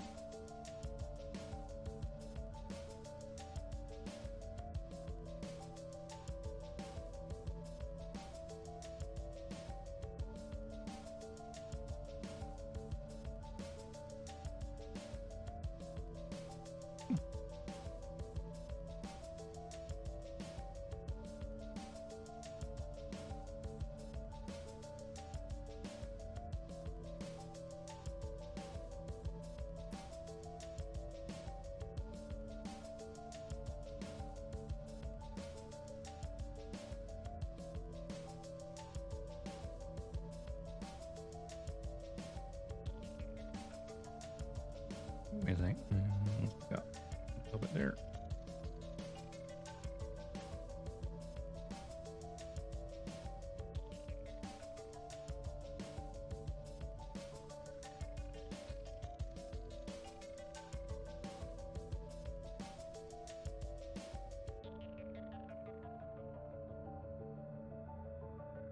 Okay.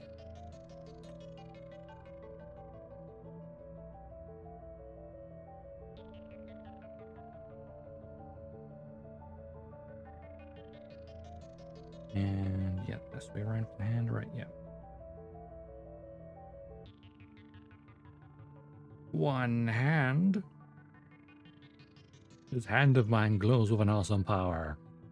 Wait, wrong universe.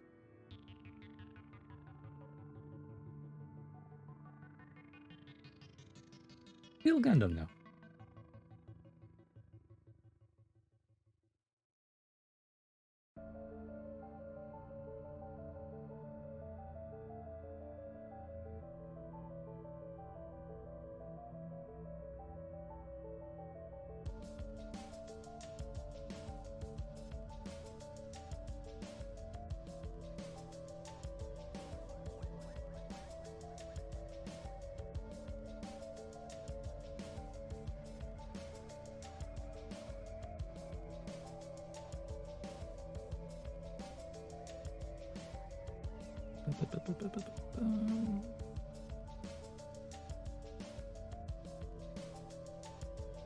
Right, everyone, favorite Gundam, go.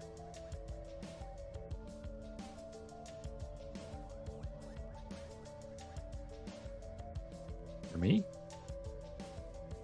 possibly the Zeta Gundam, just because it's transforming Gundams, pretty cool. But then I always have a massive soft spot for the Strike, just because it's the first one I ever watched. So the strike will always have a place in my heart. Gundam seed. Ooh, wing for you. But just go with both.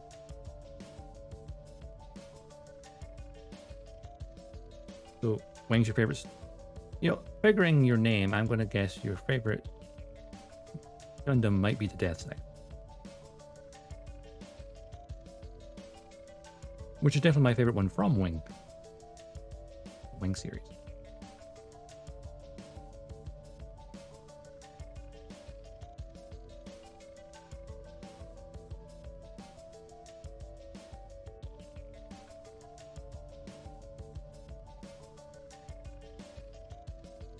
Ah, the series version, okay. I quite like the Death Scythe Hell movie version slightly more than the TV version.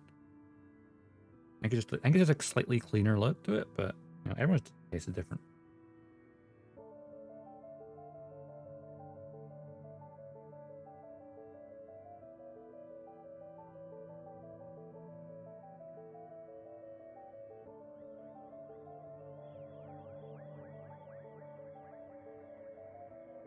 Of course, Bandai in their infinite wisdom did come out with a high grade of the Death Scythe Hell and made it P Bandai. Looks like a rip-off, but maybe that's why I like it so much. Maybe that's why I like the movie version of the Death Scythe Hell, because I like Batman. Just get dual max when I go, I am vengeance, I am the knight, I am Death Scythe. Wait, what?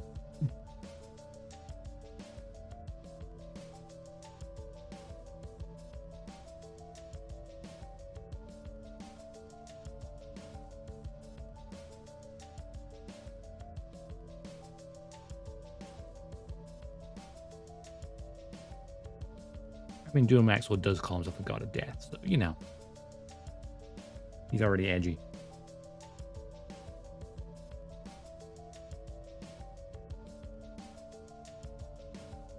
No, I totally get that. It is very similar to Batman that way. I think that's why I like it more. Maybe. Probably.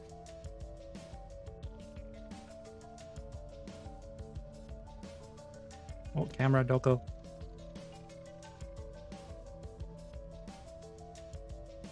Funny how the camera that tracks my face can be on and never have issues. But this one, which is I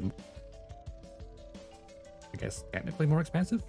I mean, they're both cheap webcams. Yeah, it's just like the cheap Ostom. I didn't even know this freaking. I stole from my sister. One that's tracking this, that's fine. But this Logitech one decides to just keep disconnecting.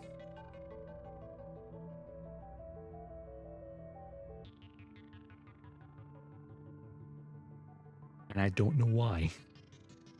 Because it doesn't matter what port I plug into, it always has an issue.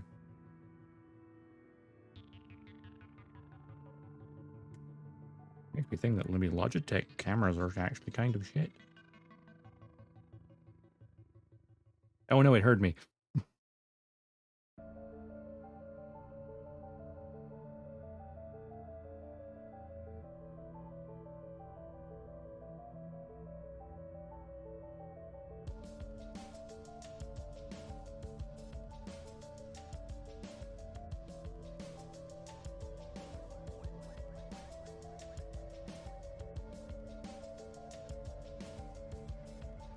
I could just get like another one the same as the one I've got my face track and use that. But I think it's a lower resolution. Possibly. Remember. I mean, I can only do 720, I think. But I know that for whatever reason, Streamlabs can't detect it. I mean, PC Face detects it for this. But for whatever reason, that camera, Streamlabs just doesn't recognize it. I mean, it sees, oh, that's a camera. But it doesn't understand it. Beyond that. But for some reason, can't transmit Streamlabs. Whereas this is not going to Streamlabs directly. It's going to the Logitech capture software and then going to Streamlabs. Even if I use it just directly as a PC face, it will cut out randomly at times. And yeah, it just makes no sense. Okay, so that goes this way around? Yes. There.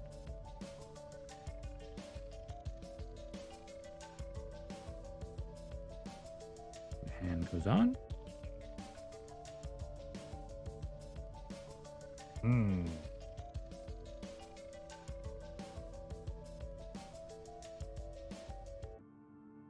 Does that even lift?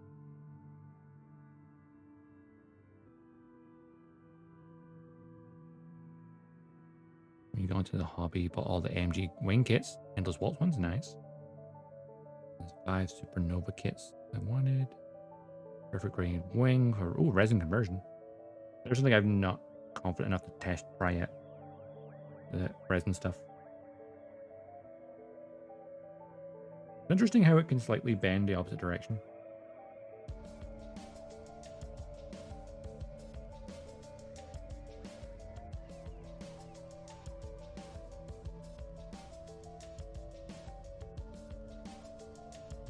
Look at the gun show.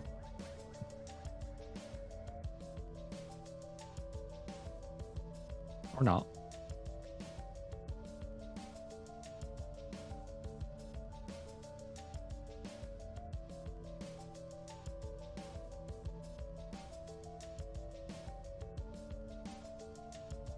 I need to panel in this still. And then... Or just want to... I might just build the other arm then out. And then afterwards... Like before I put the arms that on, then paneling it. Let's see what we've just shy of 2 hours. So if I then build the other arm, that would take me up to 5 o'clock. Okay, let's just focus on building the other arm then. I don't want to have an arm that's half built sitting around.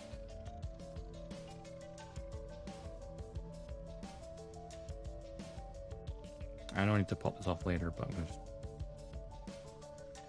pop on that. I'll need to take it off the shoulder, but it's there for now, unpaneled.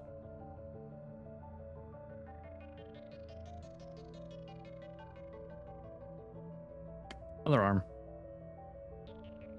Runner L. This one. Yes, it was.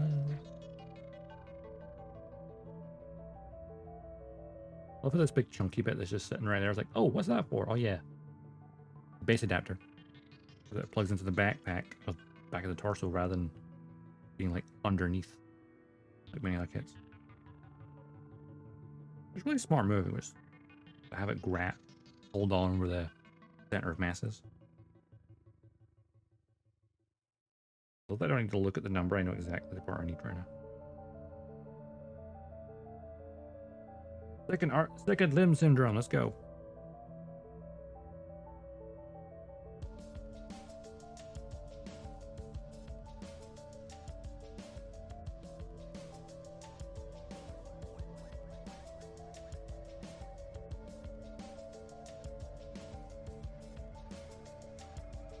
And also L5.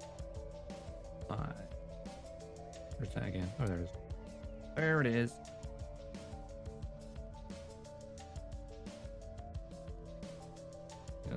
When I first got into Gunpla, the first thing I built was a 1/100th node grade Dynamis that I got at a convention.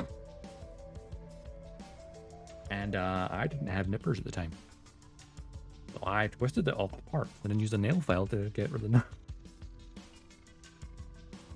Like a savage. At least when I built my second kit, which was a real grade Ale Strike, by that point I at least had cutters. But still use a nail file. So it's not as bad, but a bit rough. Yep. I actually want to go back with my no grade Dynamis and actually give it some TLC and then just give it a full paint job.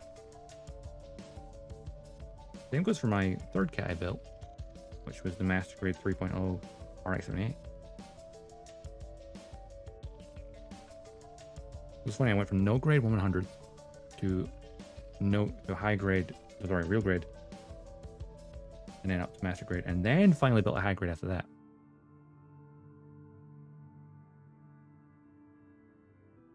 Yeah, old kits.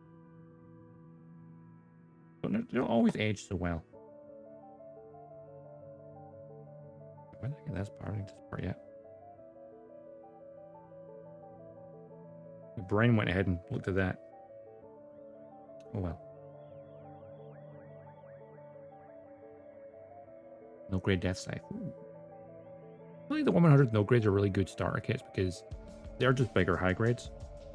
So like they're easier to work with because they're larger. They don't have too much detail. So like they're simpler.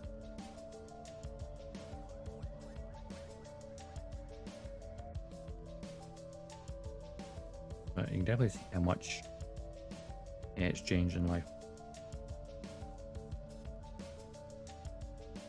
And there's so many classic kits that need either a 2.0 or even a 3.0, depending on the kit. Yeah, even a 1.5.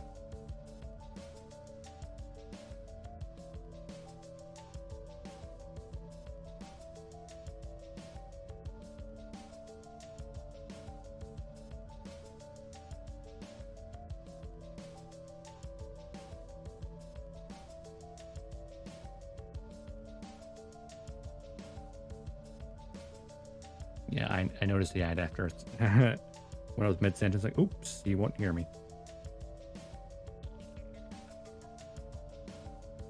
But I was saying, oh yeah, that some kits need upgrades for like 2.0s and stuff.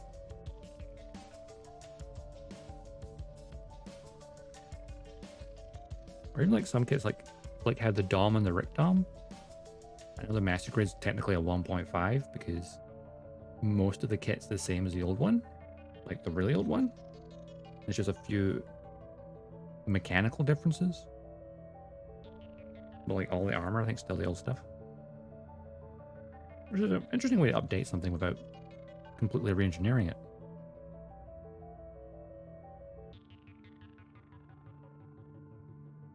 And they are smart like that sometimes. Need a Master Grade Death Scythe. Hell, the TV series version. Yeah. I know there's the Endless Waltz version. They did. I mean, they just brought out the high grade Death Scythe Hell, but it is P Bandai, which is a bit of a kick in the teeth for Wing fans.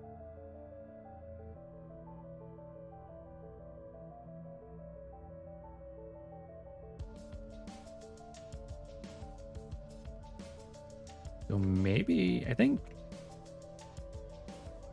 what's it? They brought out a lot of the high grades, didn't they, recently for like there was no 5 wing suits, and I think how many of the upgrade ones are?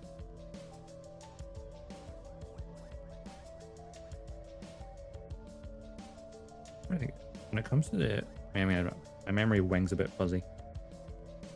But how many of the TV series versions have master grades? I assume this mostly just the wing, right? Because the wing always gets master grades.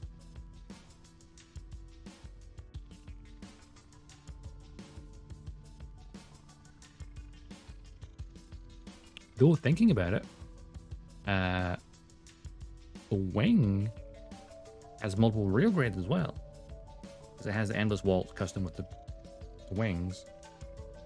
But also not, was that like a couple years ago, maybe 2 years ago? They had the RG wing TV version. So maybe they might make the other ones in like real grades, which real grade deaths are pretty cool to see. Miniature master grade after all. But yeah, new master grades would be nice. Couldn't think of it. I can't think of any master grades top of my head that came out last year other than the Master Grade Extreme Right Freedom. Oh, and I suppose the Master Grade SD Freedom as well came out last year. End of last year. Or in January there. I can't think of other master grades that came out. Yeah, an RG would be nice. So I heard the RG Wing Gundam is phenomenal. Like, it's like being any RG that came out after this.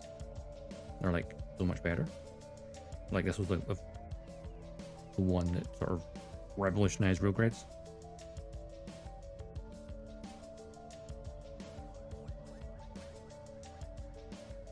I feel like though, I'm trying to remember, when did Wing come out? Because I know there have been a lot of Seed stuff was last year. I don't know, with the Master Grade Extreme Right Freedom, the Master Grade SD Freedom, a bunch of high grades for like grunt suits and stuff over the past year for like Seed. So Seed just had its 20th anniversary. So I would think, 1995, huh? Okay. 2000 in the US, okay. So 1995, so I'd say we can probably expect in 2 years' time there'll be a lot of new wing kits for what will be, the 30th anniversary? No, is that right? Yeah. 30th anniversary. Jesus. Because if Wing just had, if Steve just had its 20th, then Wing would have its 30th, wouldn't it? In 2 years' time?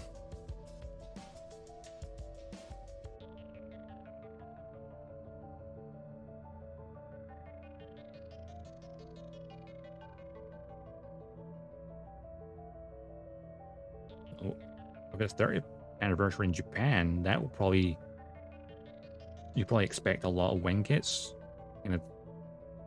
capitalize on that. If there are any new Wing master grades, that's when I'd expect to see them. Build Chat. I mean, I'm in my 30s, so yeah. I mean, I never watched Wing back then, because I was still in primary school when I came out. Also, like, I didn't really watch Toonami at that point in time. It wasn't until like it was Gundam Seed for me when it was on the British TV channel Anime Central in like 2007, 2008. Which again, it came out in Japan in 2002, whereas the dub was on Anime Central in 2008 when I finally saw it. That's my first Gundam show.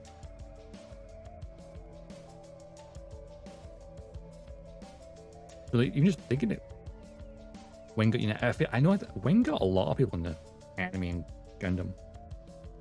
Like, it may not be the most popular one in Japan, but I know in America especially, it is extremely popular because being the very first one to be dubbed as well.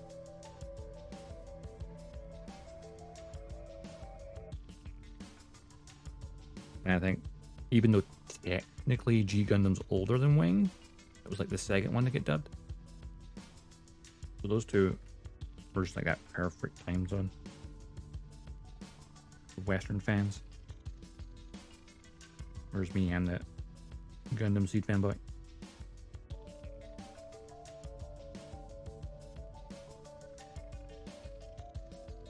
Only 1 year older. Okay. They're right about the same time. Obviously, they probably get dubbed at the same time. Yeah, because I remember I've seen people bring it up. I've seen it on Twitter and stuff, that the actual Gundam Wing appeared in the background of the final battle, and with all the big, there's like so many like other mobile suits in the background for a battle, and the Wing was actually in a shot in G Gundam a year before it came out.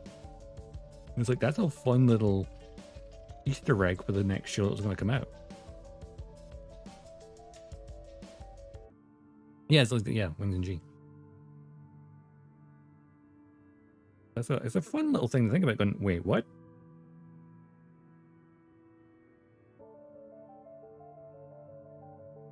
people just see the people when it came out in Japan, they'll probably just go, "Oh, cool, what's that in the background?" And then the next show comes out, like, wait a minute.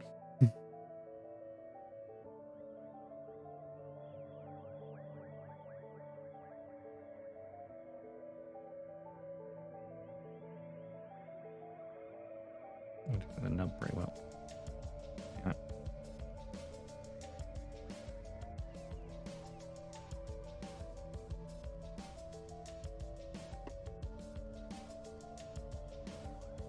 We made it at the same time. Certainly explains why it shows up.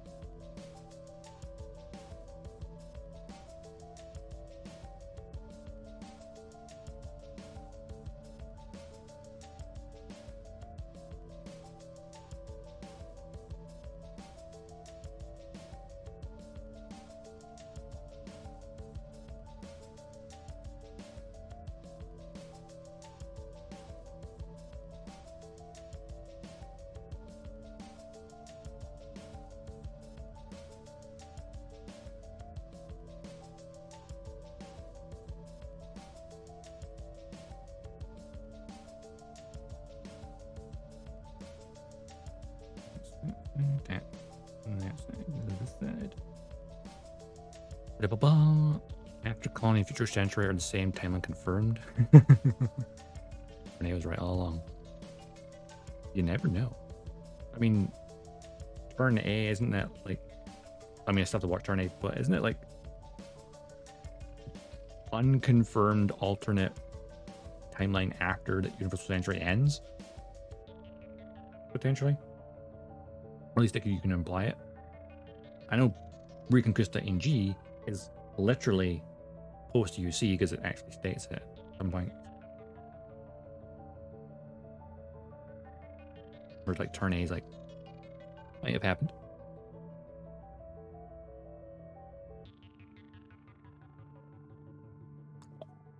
There's a thought. What if after Colony happens, you know, Gundams are needed no more. You no longer need mobile suits. Implies all timelines happen. Ooh, interesting. I mean, it probably implies that timelines.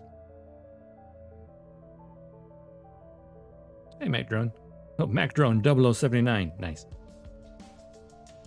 Turn A's post. Turn A being post G Rico. That'd be interesting.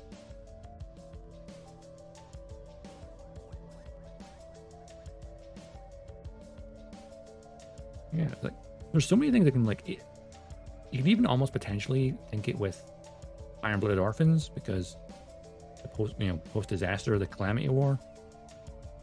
Any of the other timelines could have taken part before the Calamity War, potentially.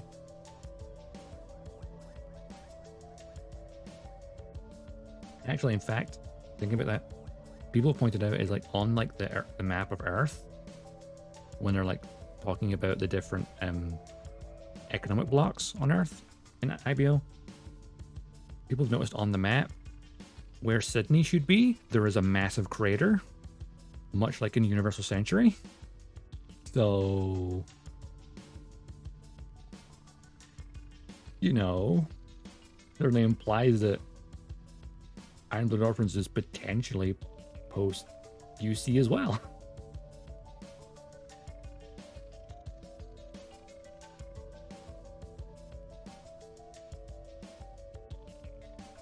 And be post UC. I don't know. I need to watch Turn A, so I don't really know the full story of it yet.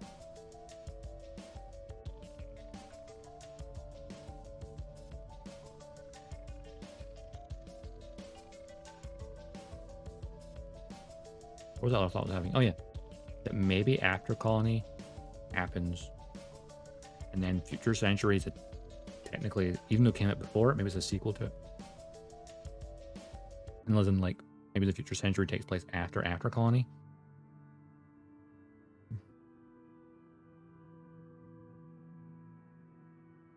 Oh, that's a good point. I didn't see that on the map. But to be fair, the colony that landed on Dublin in Double Zeta didn't exactly leave a giant crater. It kind of just landed and stayed there, which was weird. it seemed to have landed hit planet a lot slower, so it just crushed the city, but didn't hit it with the same amount of force as the Operation British one did.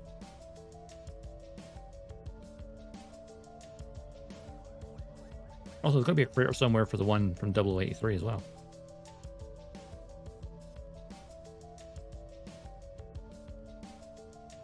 I can't remember where that landed. It landed somewhere.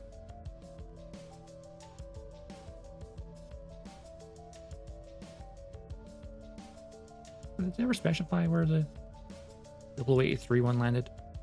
I don't remember. I know it passed over Jaburo. That wasn't the actual target after all. So of course, Operation British won that, which is they missed their actual target and then instead killed a lot more people.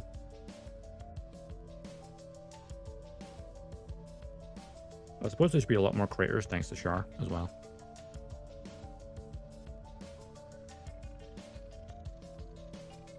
Because even though Axis didn't get dropped, some of the smaller satellites did. So,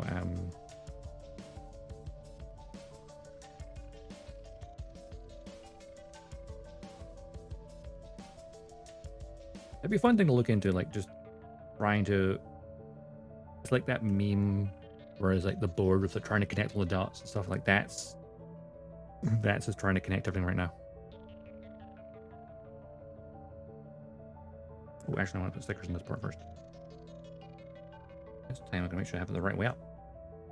So I correct them correctly around.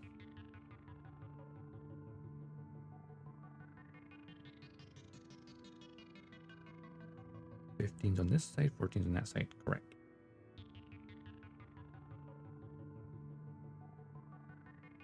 Yes.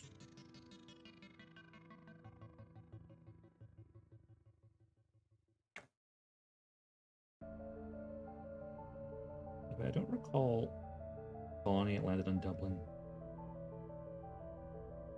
causing a massive crater. It wasn't Camille and other civilians evacuated to Glasgow in Scotland, and somehow they could still see it from where they were. If it hit with that much force that the one in Sydney did, the Irish Sea ain't that big. It would have caused the crater going all the way to the UK.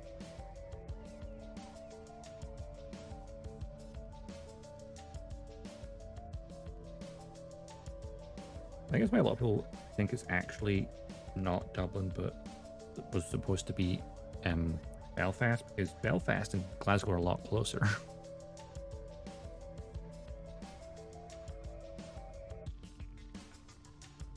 Whereas Dublin's a lot farther away than Belfast is. Okay, that side fits a lot better than ours I did. I put it the correct round.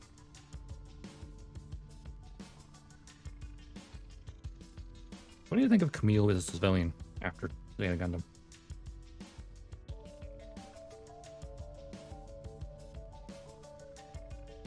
But his mind wasn't quite the same after the end of Zeta. Unless, of course, you watch New Translation and it has a happy ending. Kind of. Like, you ruined my bittersweet ending. How dare you? Rocco taking a piece of Camille with him to the other side. That was like dark and cool at the same time.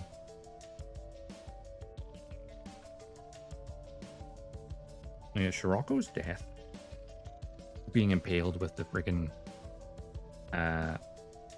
Zeta Gundam, that's up there as best kills in all of Gundam, I think. Like, especially satisfying ones. Oh. Along with like Fujon and IBO being crushed to death by the Gushio and Rebek and Akihiro. Satisfying so much.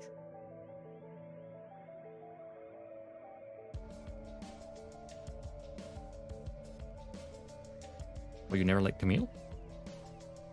Yeah, a little bit of a brat at times.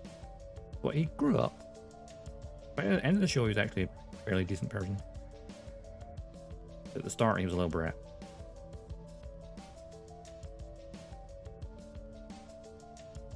I think having Quattro and Amuro as like mentors certainly helped him out. And of course, Quattro would go back to being Char and go off the deep end in the following movie. Like, oh no. Oh dear.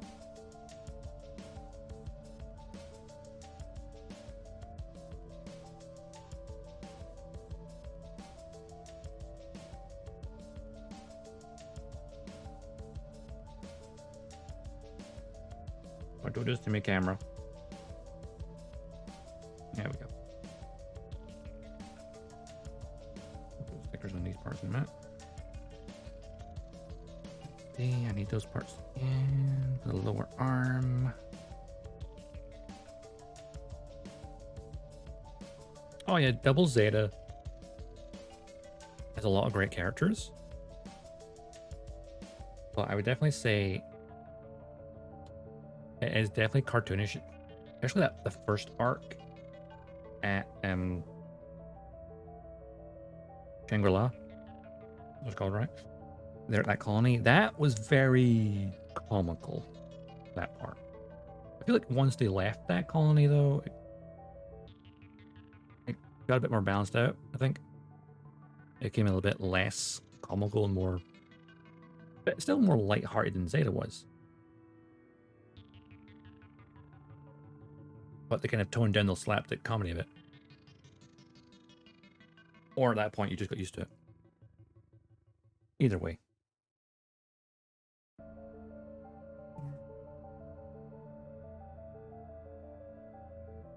But no, Judo's a cool character. A cool dude. I'm always sad that Double Zeta never got a dub. Because my first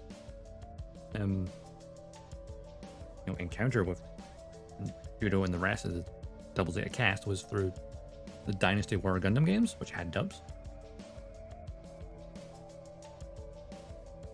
It's kind of weird that when they went and dubbed Gundam, Zeta Gundam, they just didn't bother with Double Zeta for some reason. But yet they have English voice actors in the video games. It's like, why did you not dub them as well?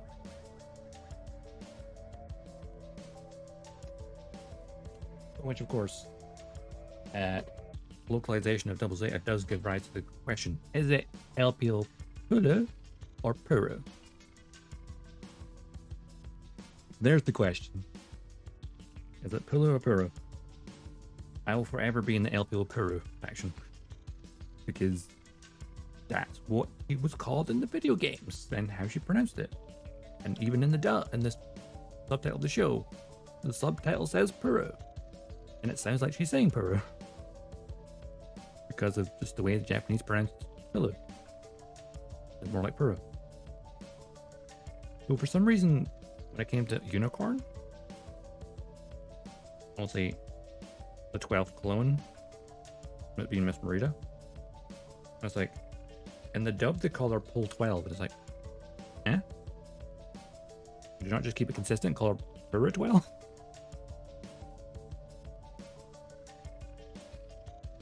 Yeah, weird. I suppose that's the problem of Double Zeta not having an official dub and it just being video games. Is so when they dubbed Unicorn, there was no official pronunciation of her name, which became Paul 12 because they just pronounced how it was supposed to be written. I guess. A minor inconsistency from the dub, I guess.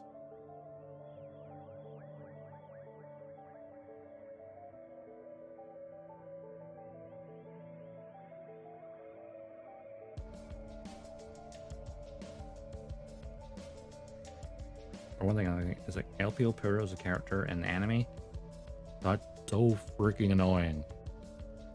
LPO Puro in the Dynasty Warrior games was a fun character.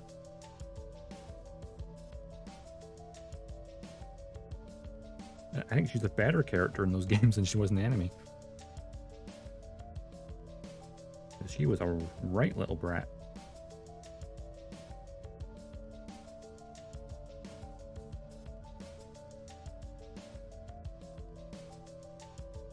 Right, Kusugaki.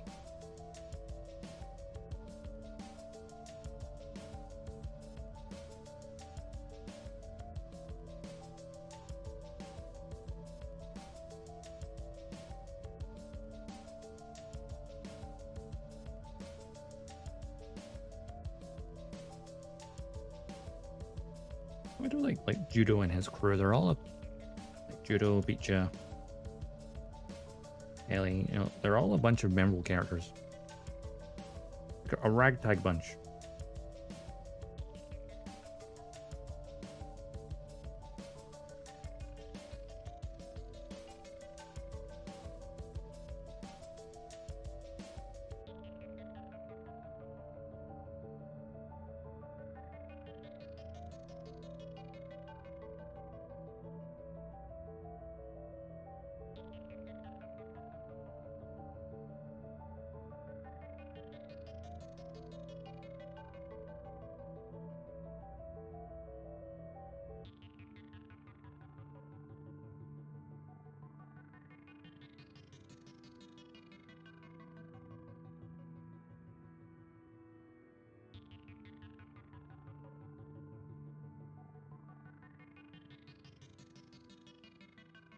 Oh yeah, this arm's gonna have the beam saber attached.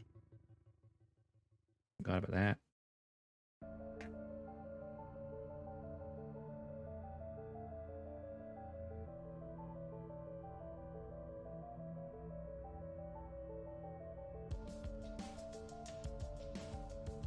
There's a question then.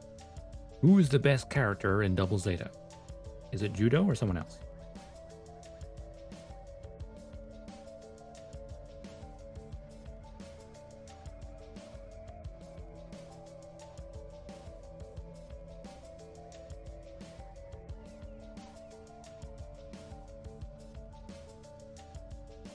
Because in a weird way, I really love Mashamir because he's such an idiot. Mr. Marshmallow.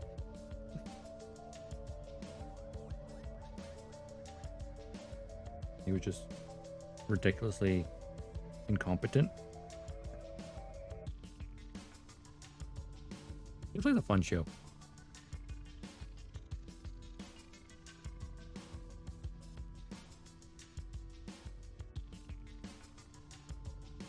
Hard question.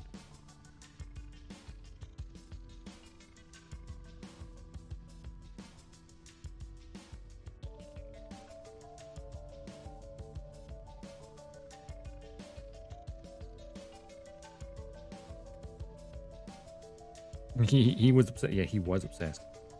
Come on, Sama. I mean, come on, Khan. Can you blame him?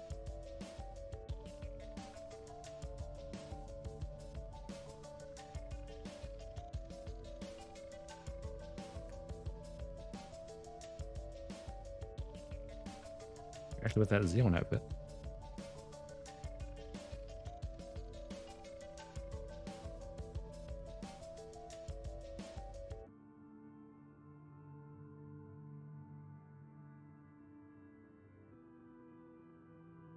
Where's that nub?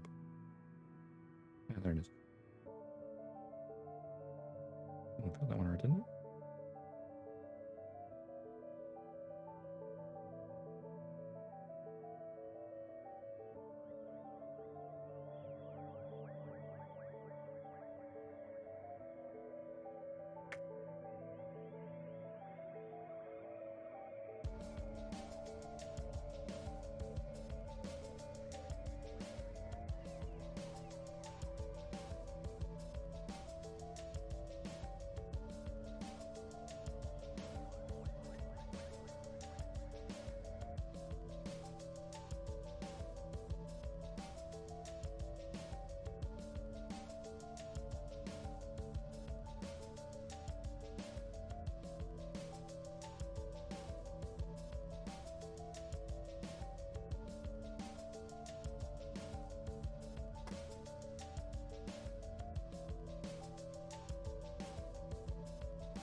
Oh, yes. What was her full name?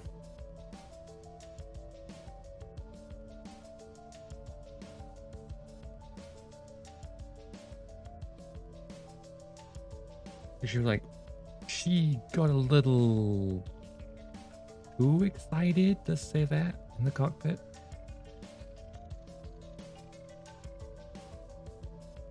I know, I'm not quite look it up.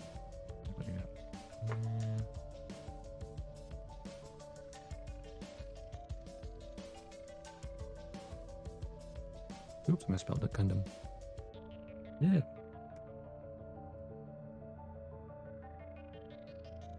Arasun. Yeah, she was something else.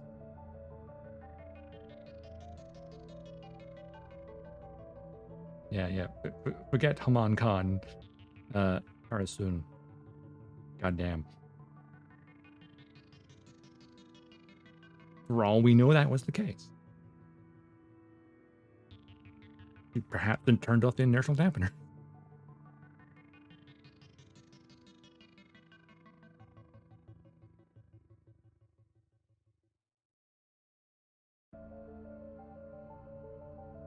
Was ready to burst out or replace it, that's for sure.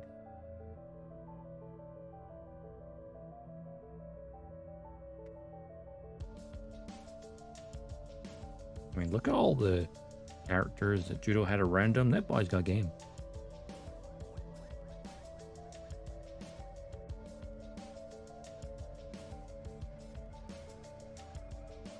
Arasun, Ruluka, Mankarn herself.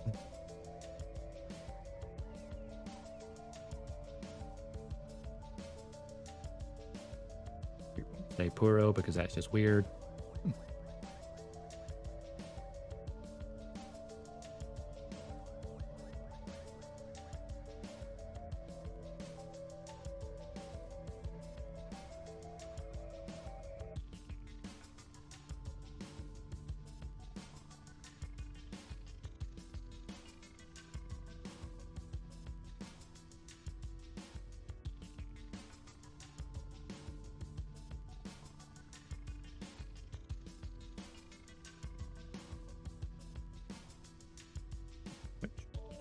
Switch again.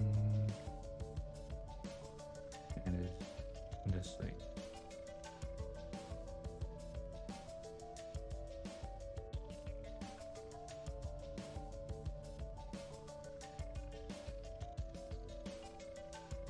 Yeah, the whole sister death was dark as fuck.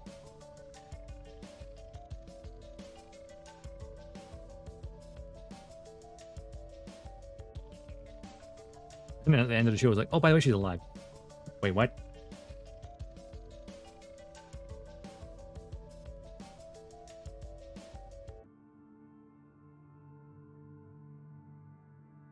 Survived and was saved by Sailor Mass. What?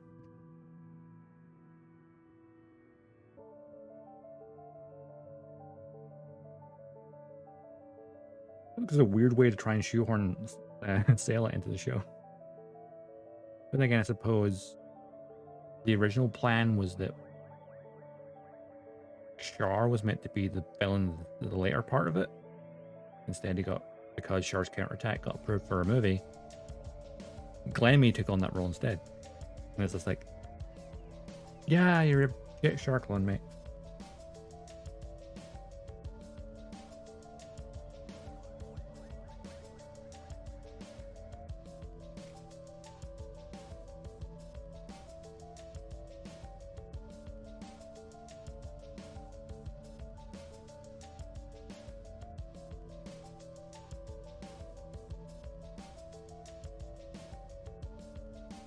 Alright, let's get the stickers on elbow, and then we'll align the interior of the arm.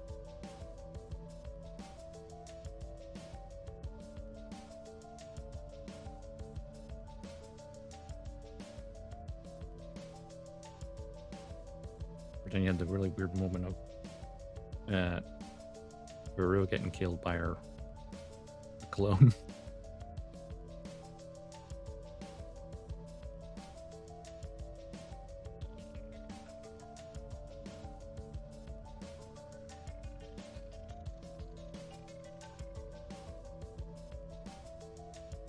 Double Zeta is a weird one because it is, that first part is super comical, but then it gets really dark sometimes. It's like, it's weird. It has that, some episodes are like super comical and funny and a bit slapsticky, and then you'll have another episode which just goes right for the gut punch.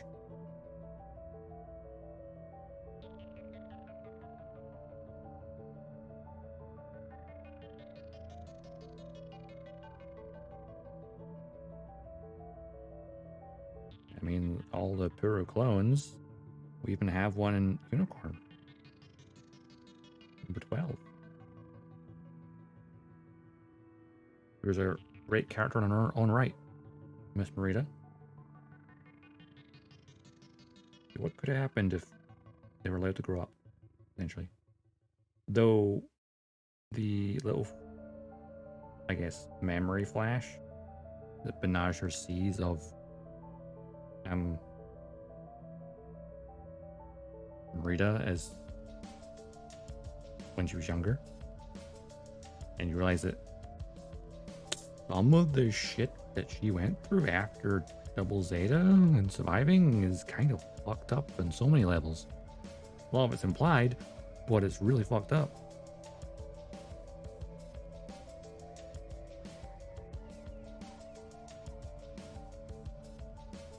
When you think about where Zimmerman found her, it's like, okie dokie. Let's just not acknowledge that that is fucked up on so many levels.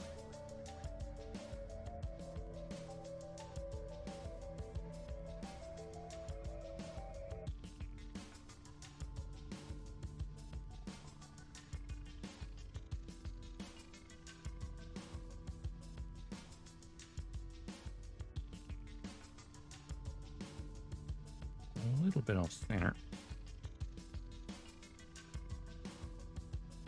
Get that back up for damaging it.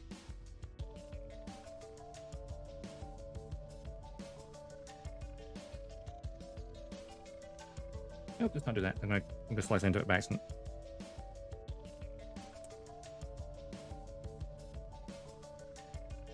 Yeah, it's stuck in so well that if I try to get it with the knife, it's just gonna start to slice it. So let's not do that.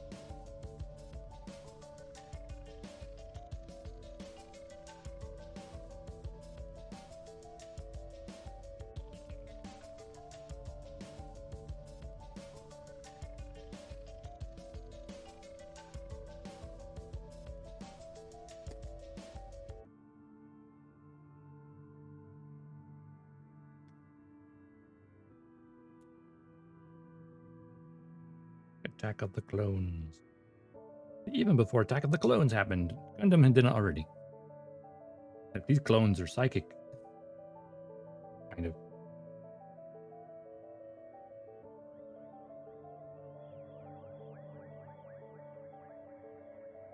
We have to wonder about Glammy's plan. Like, okay, your plan was to clone a bunch of children to fight for you. Okay.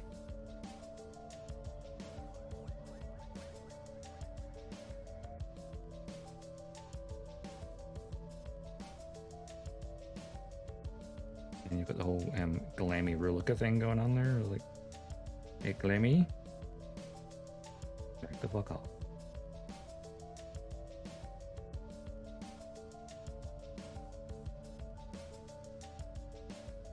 When you first meet Glammy, he's kind of like, kind of a haha funny.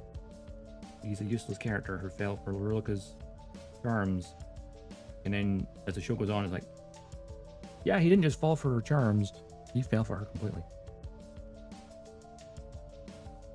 In a really slightly dark way.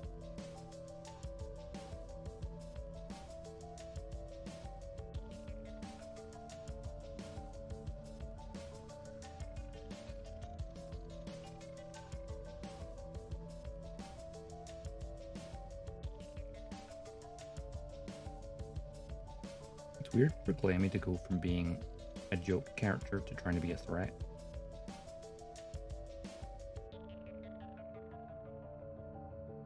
Up until like the latter half of the show, he was just a joke, the character. Yeah, that style. Yeah, he became obsessed.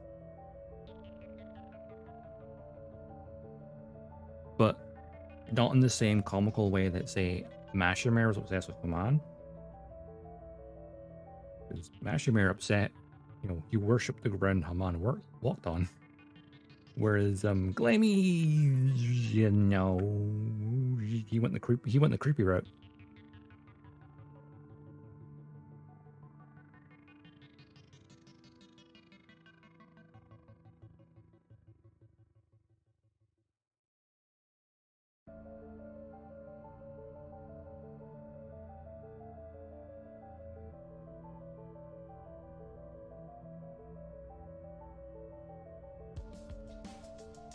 It's like, Glammy, man, we can all see Reluca. We get it, but back the fuck off.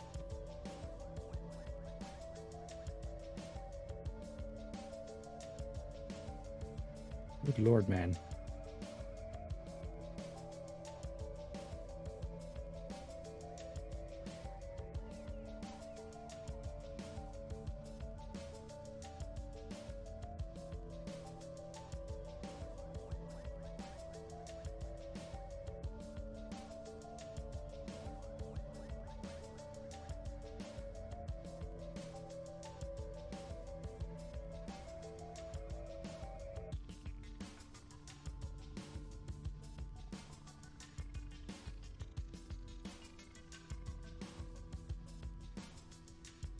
Think of it. Is Glammy canonically the first Yar clone in terms of someone who's fulfilling the role with a similar appearance? I know you could say like other characters in Double Zeta would kind of play similar roles, but well, I suppose Yar was kind of meant to be that, I guess. Of course, Full Frontal is the first canonical actual Char clone. Though technically not a clone, but you know what.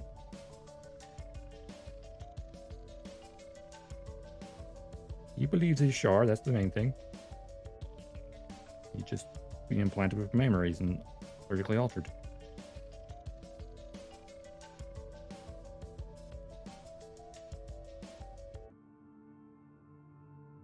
Because Jared doesn't, well, he fulfills the role as the rival. He doesn't feel like a Char clone. Whereas Glammy definitely feels like a Char clone.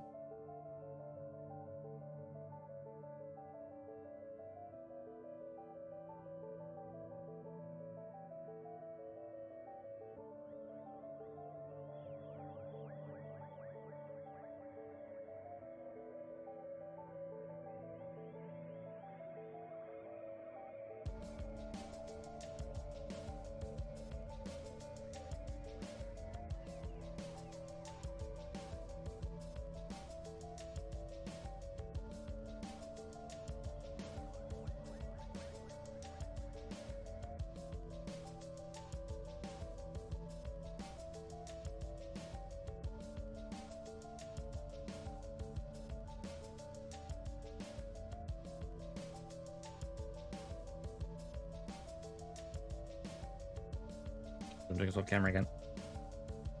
The problem when I'm like trying to look at things really closely.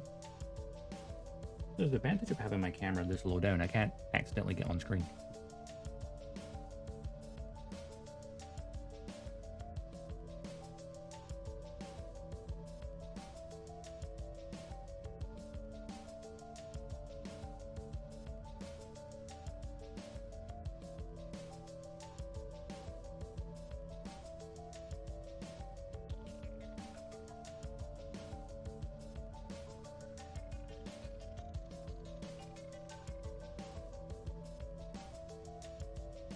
Just throwing the marker everywhere and then wait to exit afterward.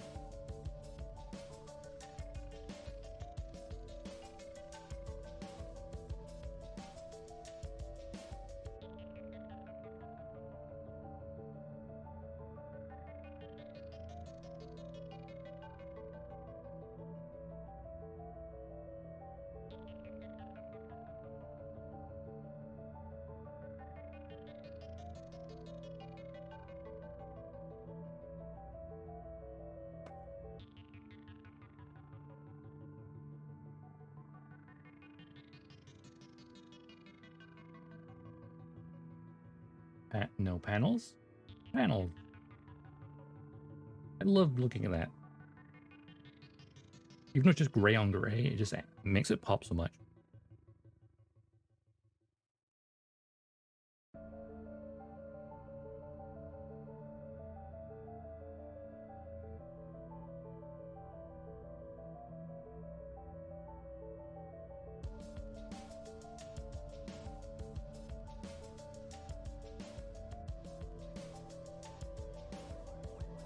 There's so many of these panels I'm landing, and it's like, I know they'll be hidden. But I don't care. I like to see them before I hate them.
Look at my polishing stick, which is being destroyed, become my wipe off excess stick.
Alright, time to cover up some armor. Cover up with armor, rather. I got everything. I mean, most of it's been covered by anyway, so it doesn't matter. Is that much? Right, and that's way around. That way around. Yeah, yellow parts for this shoulder. Yellow runner.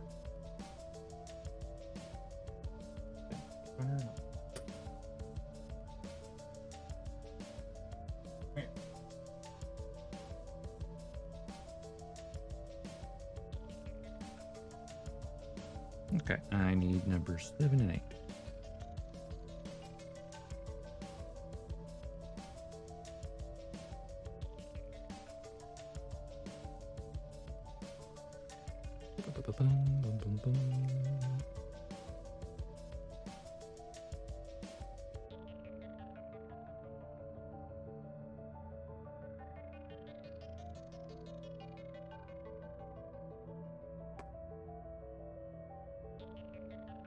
Get the hands on that layer, so I'll keep it to.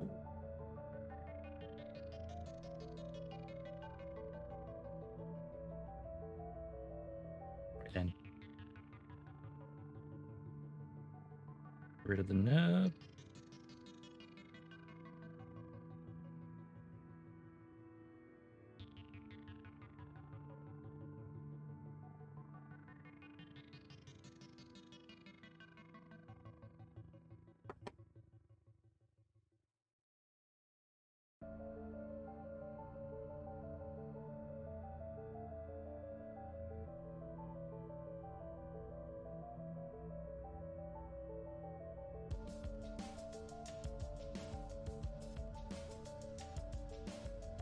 Actually, there's a thought now. We said about like Lemmy being a Char clone. Your favorite Char clone?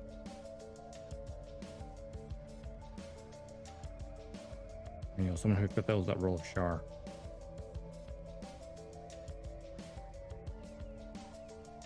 For me, it's going to be Raul Crusade. Because yes, Data was my Seed was my first show, so I guess makes no sense. It makes perfect sense then. Zex, yep, Zex is a good price, I guess.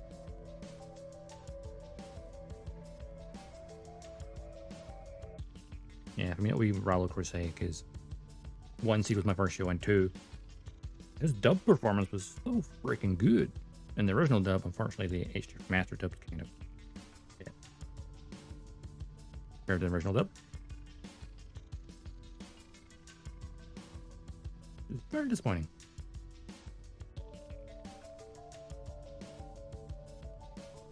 I mean, especially the end of Seed when the freaking Crusade just goes off the freaking deep end.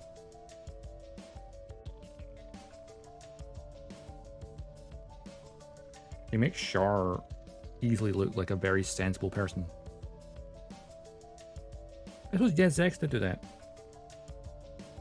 Because he was Zex and then it became then it was Miliardo. You know, doing the Quattro sort of thing.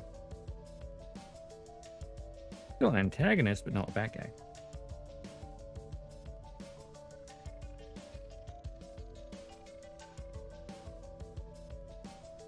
Hey Jess, how you doing?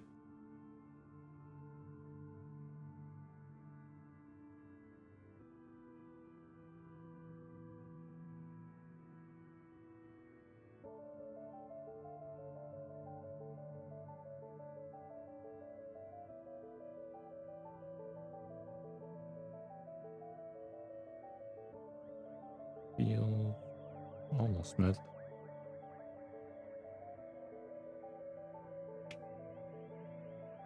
It was nubbing on uneven surface. It's like, there we go. It feels better.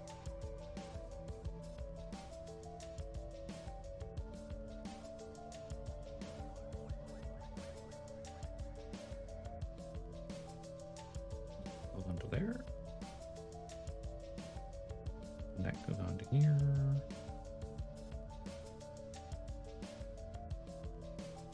Good, good, good.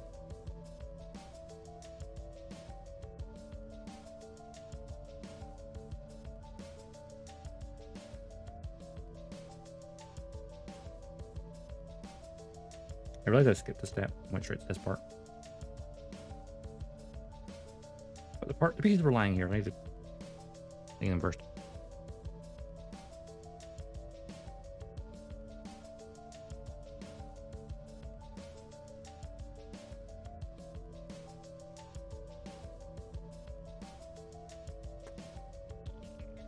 Find some food? No worries. We will get some food.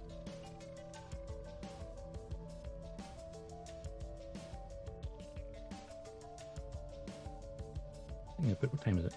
5 to 4.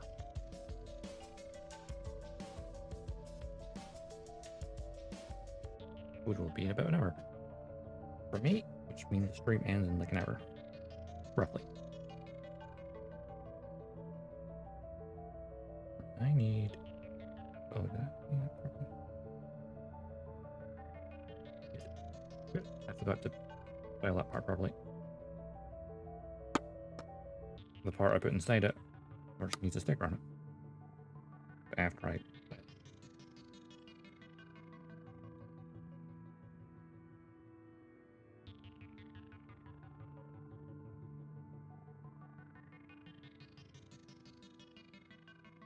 Well, that's not ideal.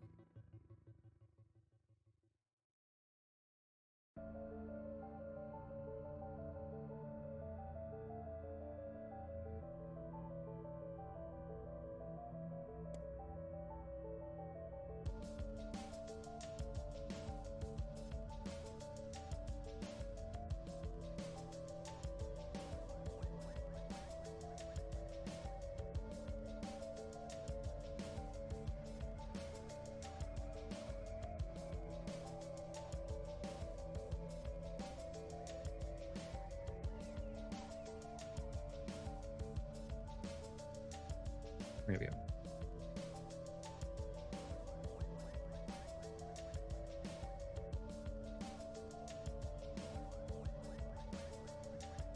Make sure these parts on the ends are properly flush, because sticker goes on the end of it.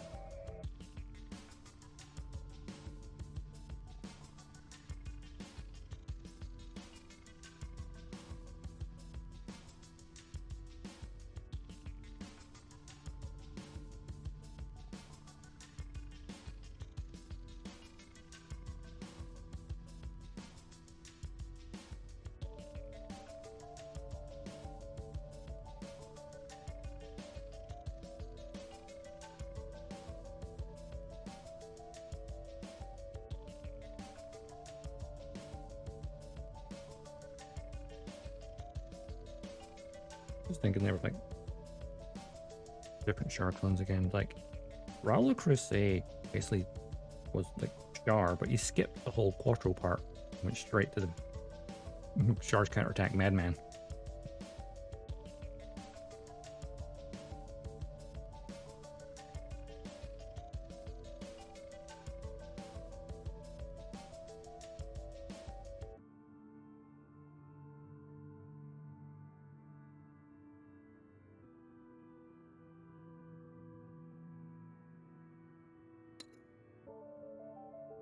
Stickers.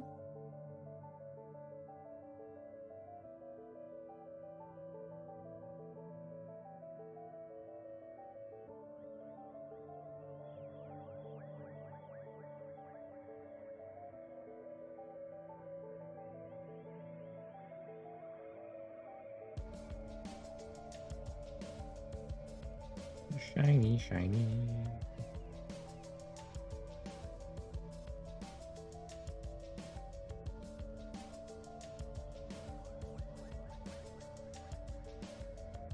I smooth this part out. It around a little bit. Oh no, center. There we go. That's centered roughly. There's a tiny bit off, but not really noticeable. Good.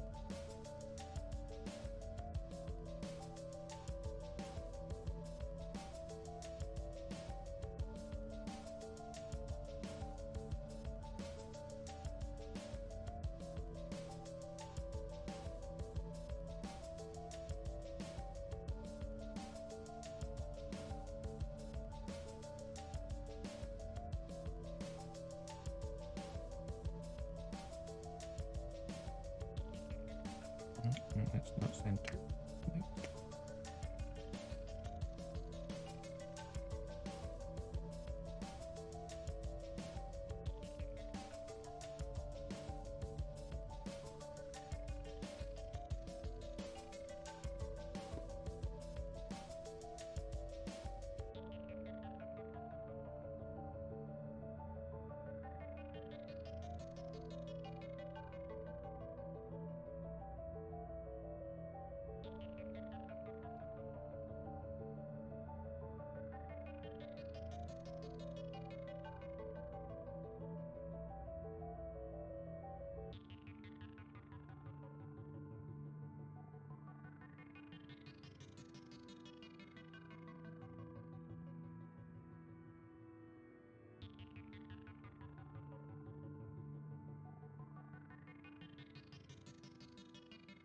Yeah, it's close as there, I think.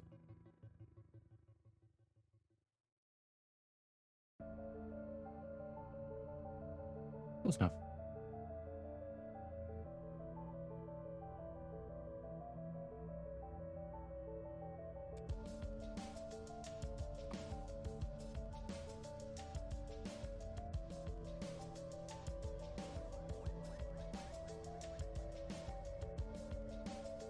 Rip. End of the part.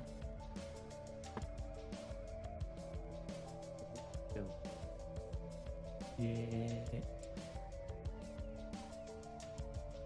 Dang metal.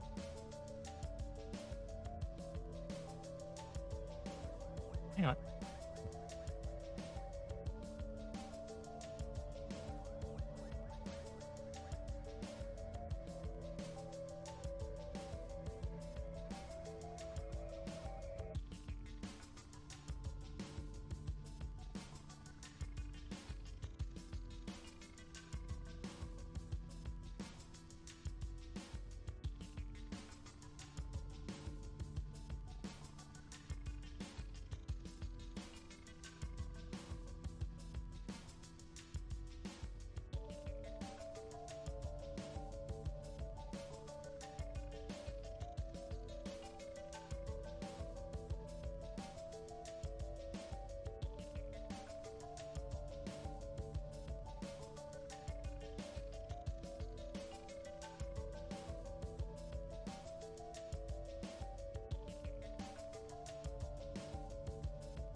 Okie dokie. Found it. It bounced off the table leg. That's it. And kind of make sure it's cleaned off before I panel anything. There's a little bit of dust in there.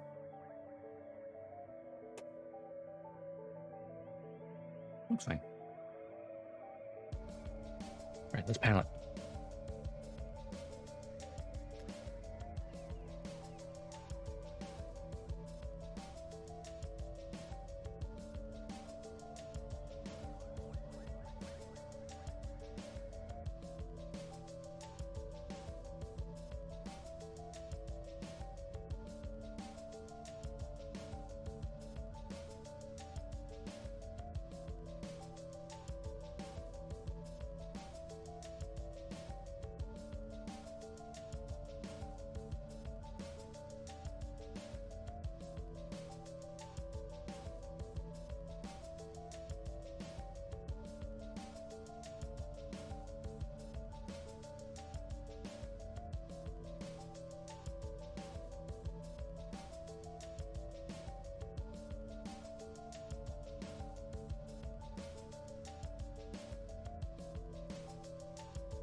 And lining.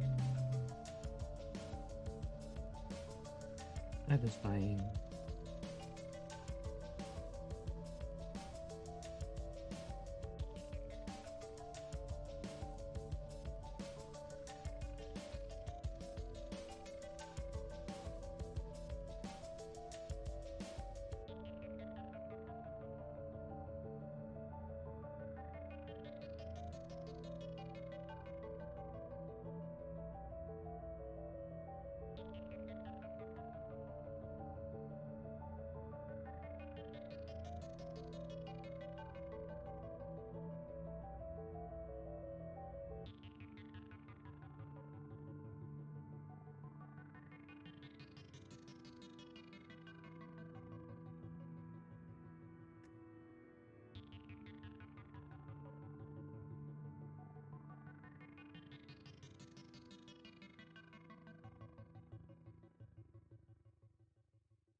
Okay.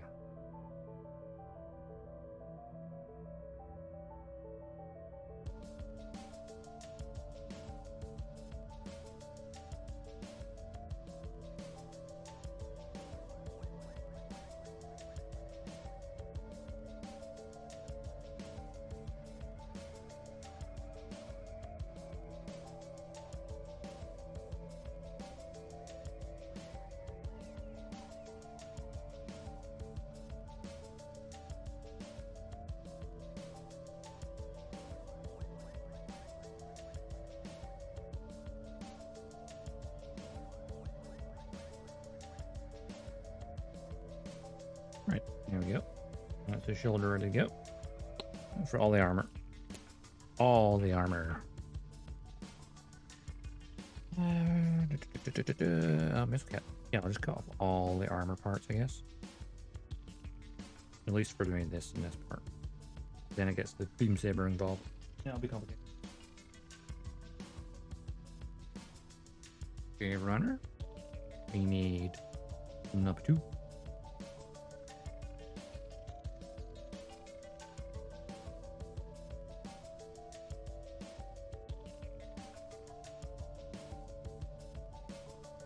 Anything else from Jade Runner? Oh, okay. The only thing left in this is like, I think they're for the shoulders, and that's the head. Can't go anywhere. For now, at least. K Runner. At least one piece from K, right? Yep, number 12. And the other parts appear to be shoulders and head crest.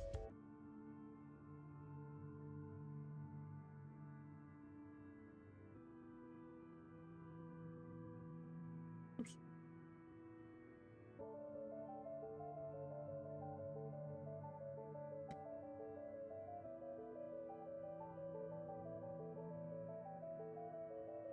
Oh, D-runner. Do I need anything D-runner? I do, actually. Number 16.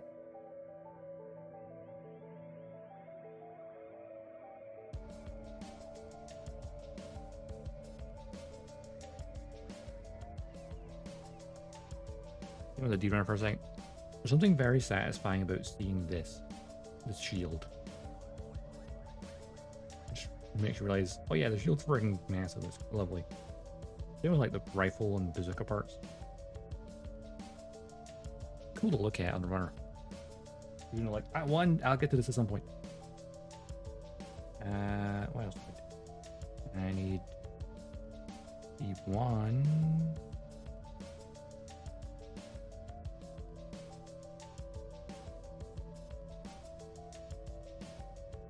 The white one, of course it is.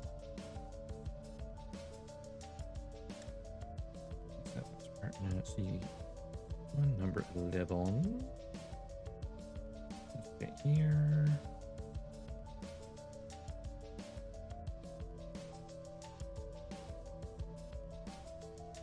Ooh, don't drop it.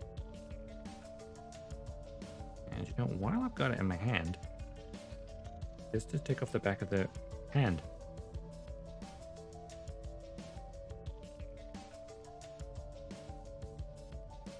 No pun intended. And keep on. I just grab the hand off of this end.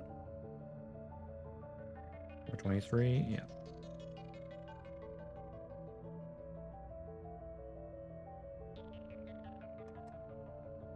I'm really gonna go run through it. I'm gonna take a quick little break and I'll be right back. So run to the loo and get some more water. BRB.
Yeah, I'm back.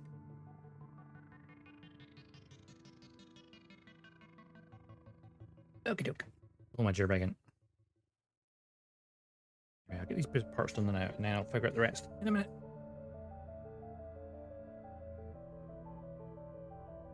Things first. Let's get this arm finished.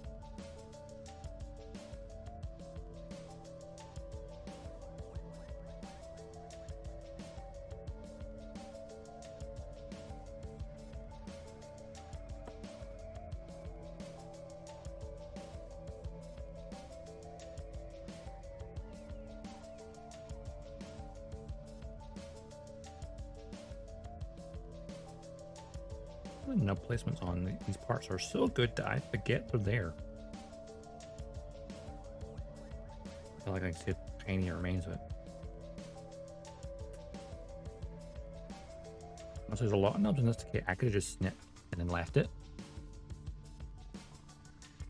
But I know it's like just there enough that I can still see it.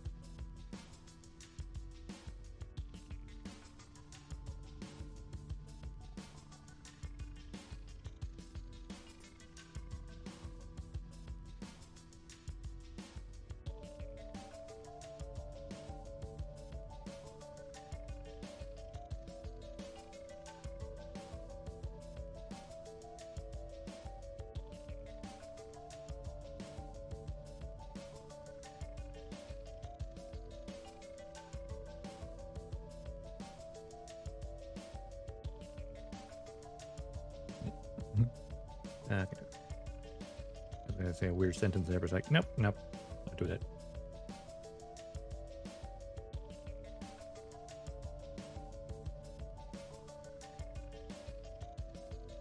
I was like, you know when you go, if you've been holding for a pee for a little bit and then you go pee and you're like, now I'm slightly uncomfortable because the pressure changed. Like there's no more pressure pushing out, make me uncomfortable. Now the pressure is pushing inward because, yeah, too much information. Let's go.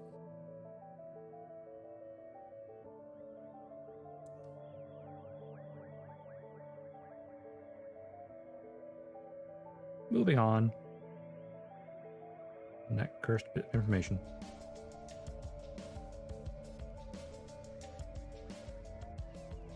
Or not.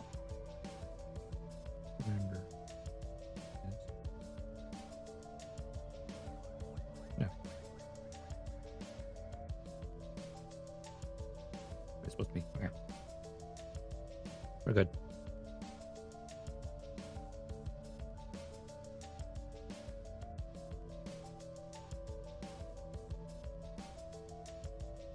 Think of this part.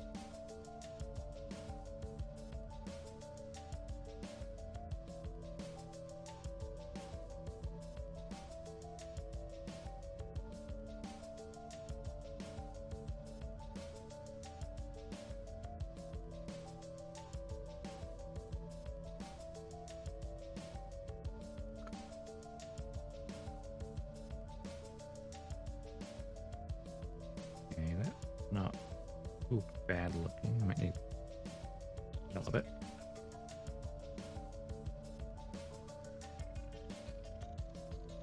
All right. Okie doke. That looking better.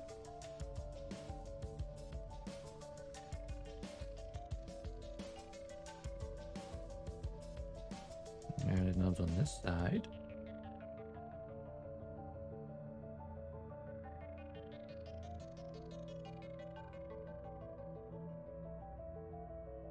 One thing I always love with model kits, Gunpla and model kits in general, is just seeing it come together piece by piece. It's just extremely satisfying. It's like buying a figure or pre-built stuff is great because they look amazing. But building something yourself, just it's an extra experience, I think.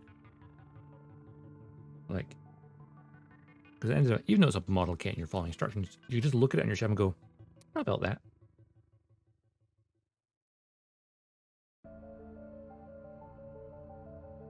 It's just very satisfying. Excuse me.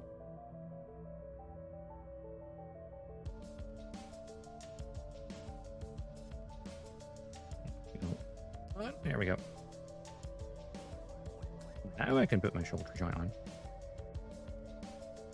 Let's go this way. Yes.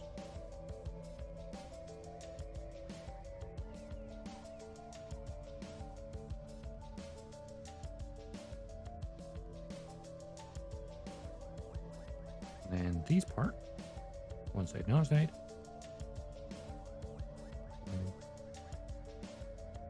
Yep.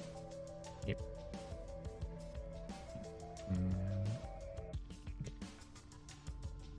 Yeah, just do one part at a time.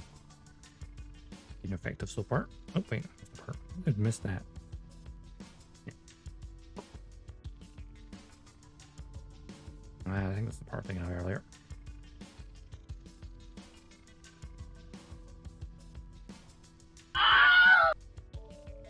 Hey, Waffle.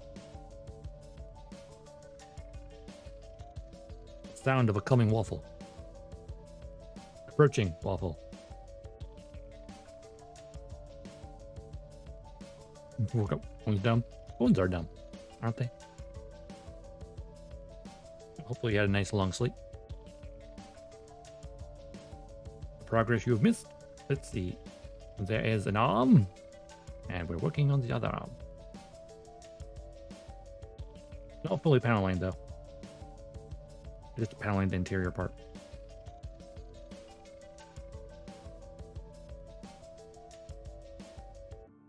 Let's do the panel lining. Then we've got the shoulders to put on as well.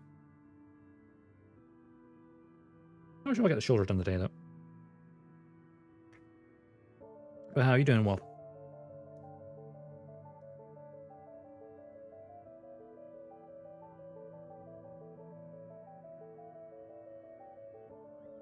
Galaxy phones when they restart needs to be unlocked. Ah, yes. Yeah. Oh, did you try to update yours overnight? And I just decided, oh, I think I've never done that. I'm glad I've not done that with mine. I normally update it beforehand and make sure it's all like during the day when I'm just not using it. But yeah, I guess updating it overnight, that's annoying. I'll know not to do that. Which is, yeah, good. Annoying.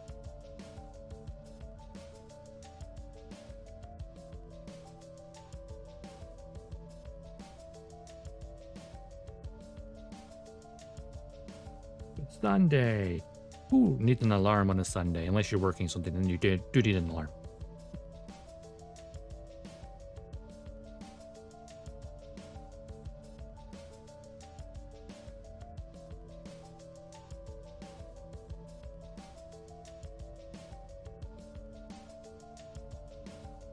I did it overnight. I feel like there's usually like an option where it's like, hey, do you want to update it? It's like gives you the option, do you want to do it now or schedule it or put it overnight? Never had to do it automatically. Weird. Oh, you do have to go work in 3 hours, 5 hours. Hey, at least you woke up. Now and not later.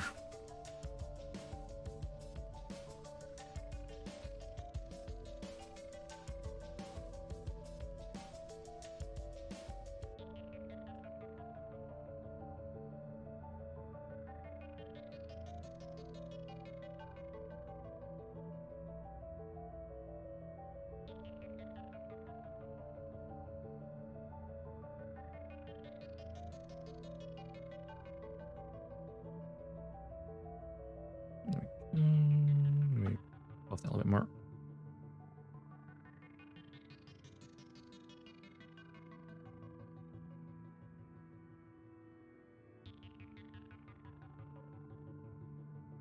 That's all right. Let's see what way runs that go again. Let away.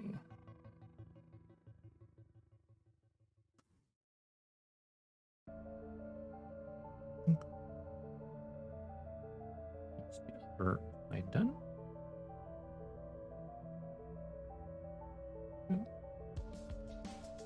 Hopefully, with the alarm, you got extra sleep. You don't have to rush about too much.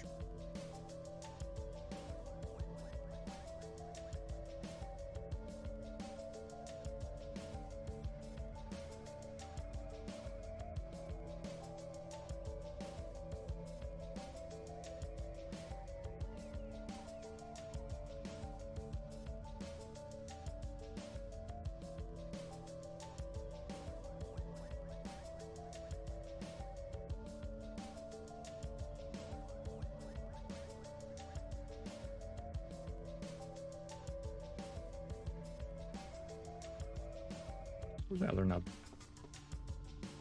Oh, there it is.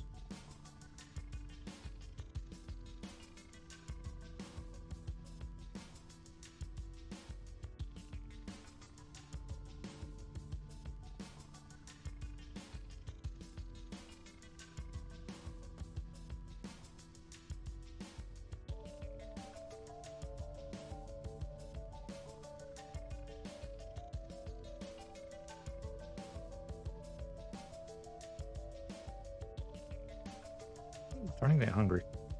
I think I know dinner's in a bit. Just over half an hour. We have, what, like 30-ish minutes left before I hit the end. We're definitely not going to get the shoulders done, I think. That's fine. Means next time will be like the shoulders, head, maybe the backpack. Depending how productive I am.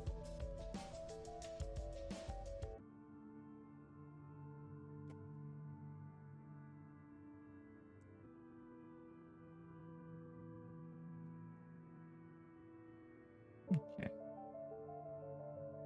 Nice and clean.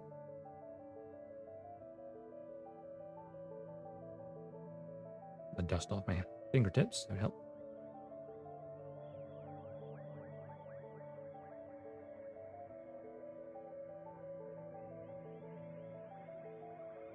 Click. Okay. Now, beam saber holder.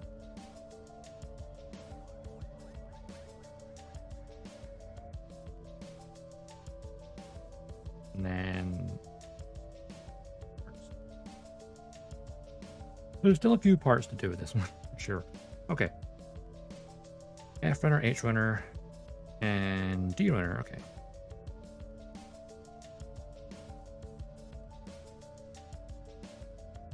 I runner? Oh, is there a yellow part in there? I forgot about it. Yes, there is. Alright. This is the 8 runner. Perfect. And I get to grab number 42 off of this. Oh, at the bottom here. Go. And there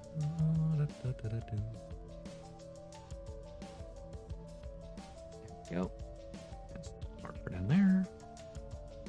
And no more H runner. Nope, number 29. Be extra careful with because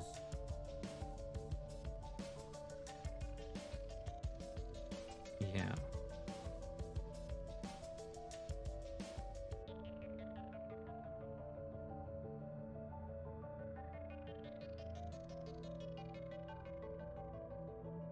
Careful that part. Because the gates are attached to a point that's very small looking and we need.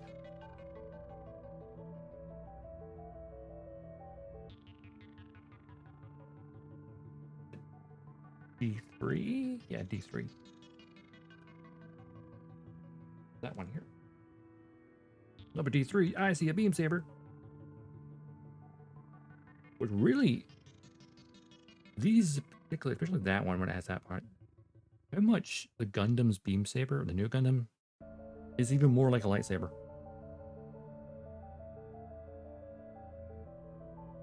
This is the backup one. It goes in the forearm. Whereas the main one's in the backpack.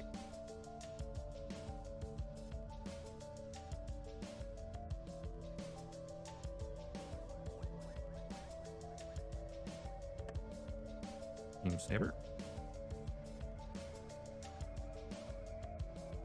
Need a D runner anymore? No. I need F and I's.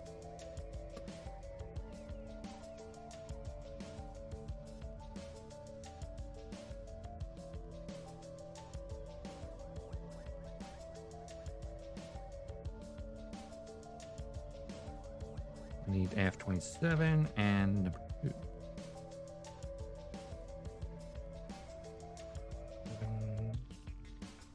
Oh, I also need actually 25 as well for the rest.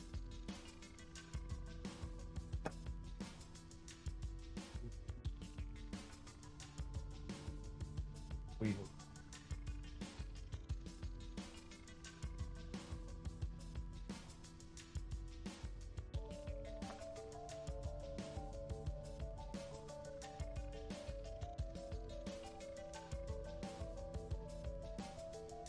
Up until this part, the arms are pretty much identical.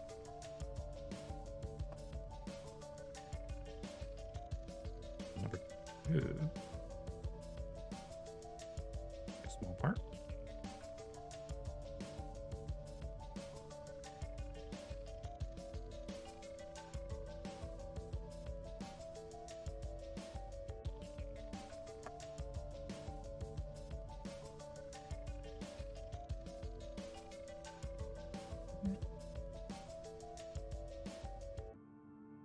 Need number 8. Oh, okay. Put cap for it.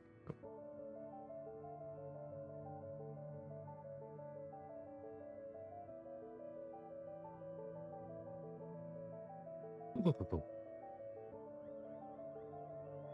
That should be all the parts we need to cut out. Get the arm finished off.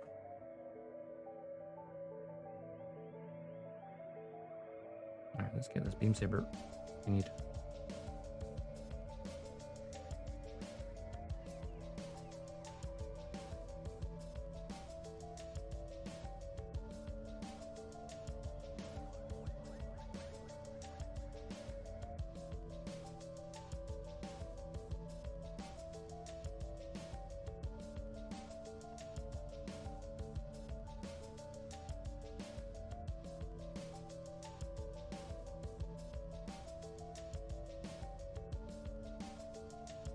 Nub there.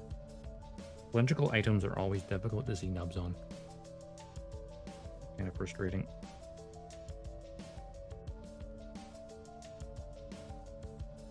As long as it feels smooth, that's the main point.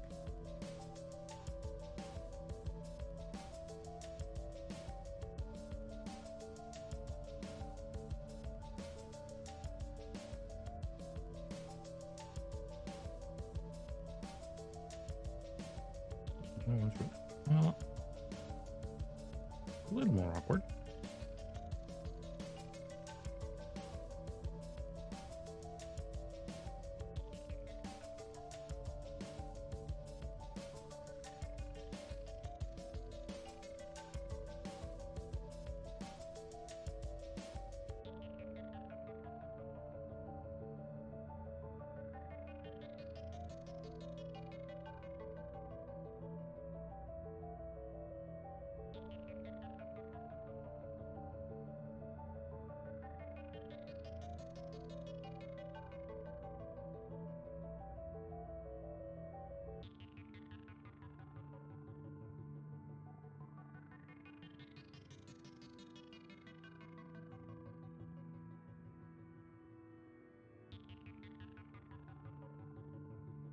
Okay.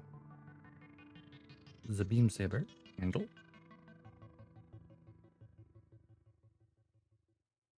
The beam saber pop out of the arm, right? So be able to easy enough to panel it later then. And this part's tricky. Is yep.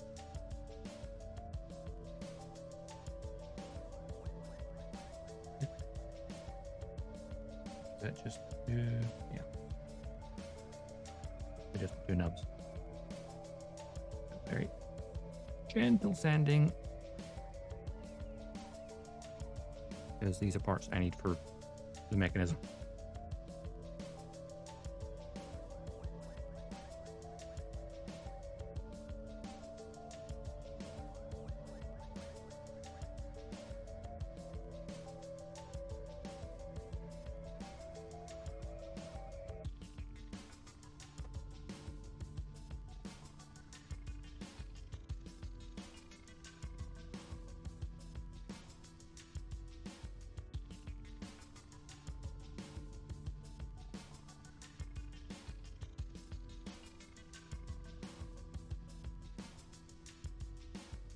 I can feel my stomach rumbling.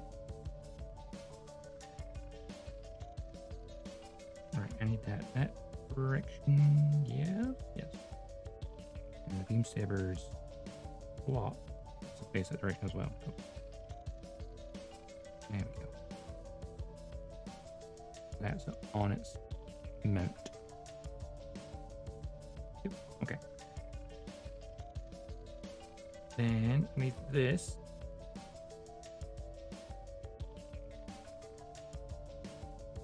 Does this one on our gates?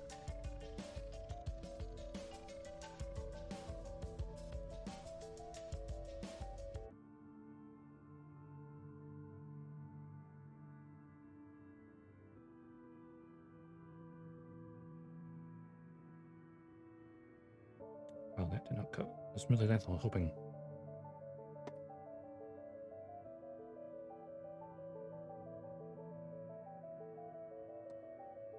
Not ideal, but hey, what is nowadays?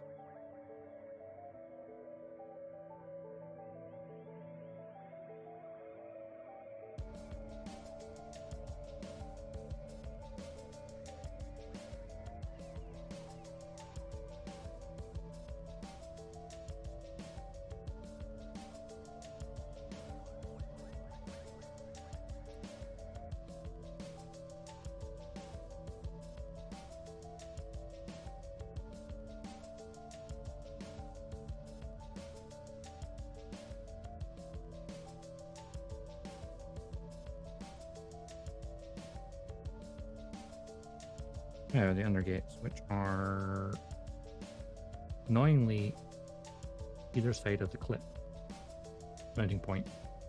Can't just send across like it normally would.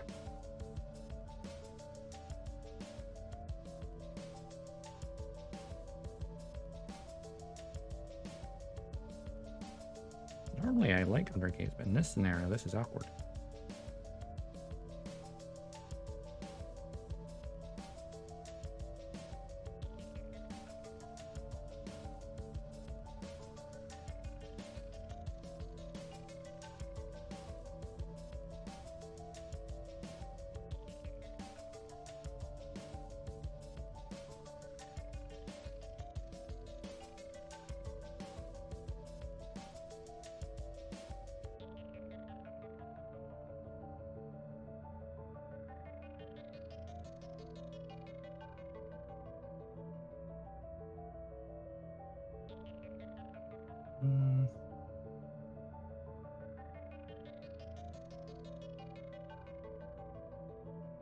Have to resort to the knife action.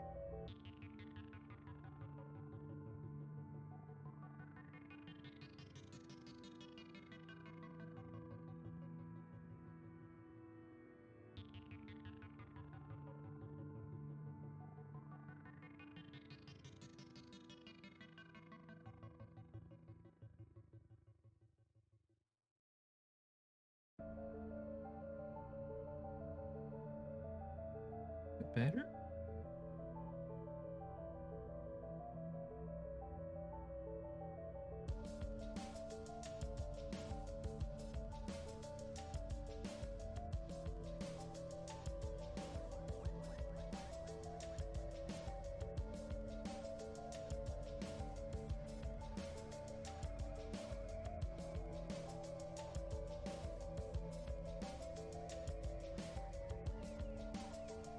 Okay.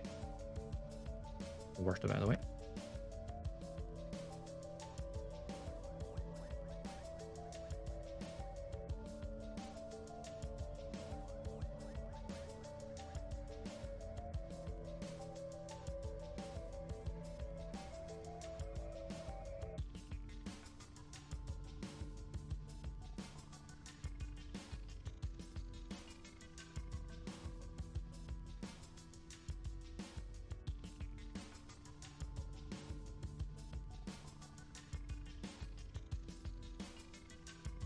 Like just run your nail across a part and just like feel like you're catching anything. No, and it's good enough.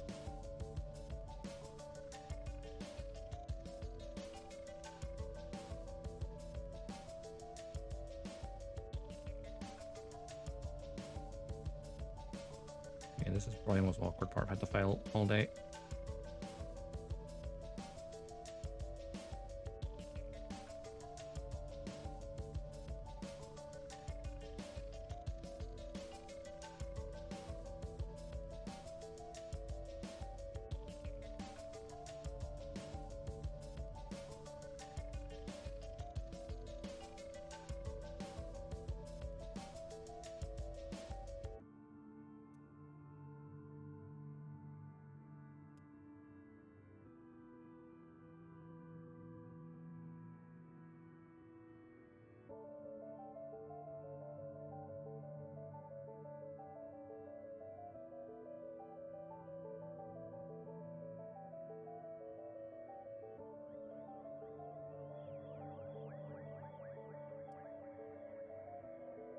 This part's mostly going to be hidden that bit at the bottom, so I think it'll be fine.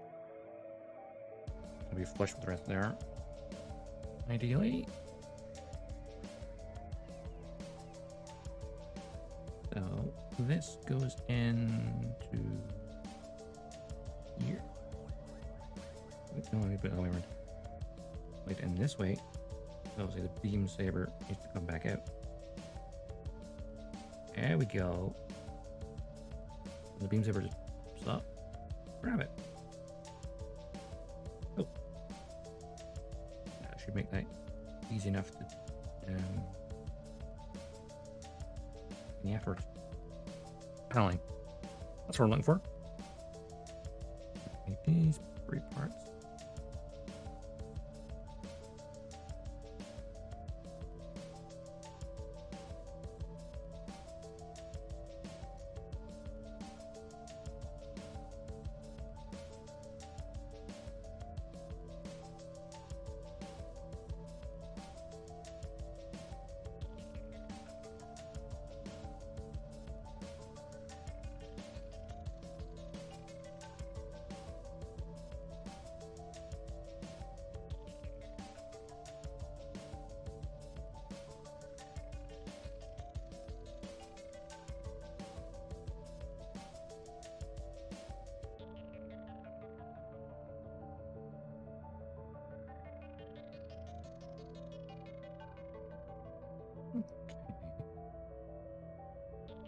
This knob is not ideal either.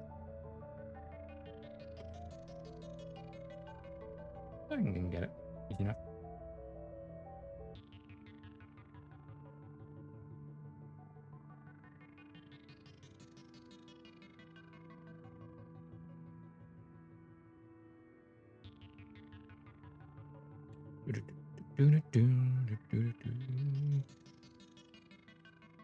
Almost got it. No. Doesn't want to vanish.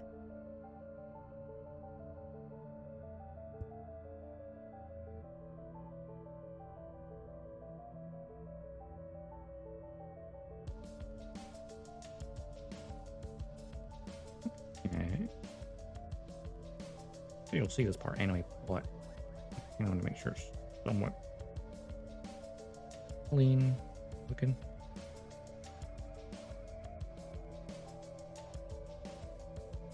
Okay, it feels smooth enough.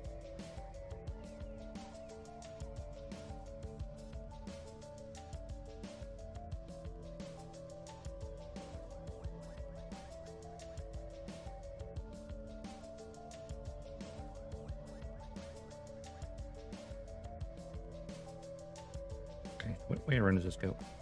That way?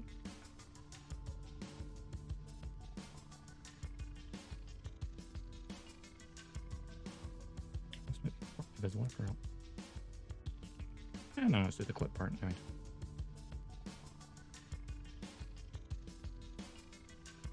Man, this part goes on the top of it. Under gates here. Okay.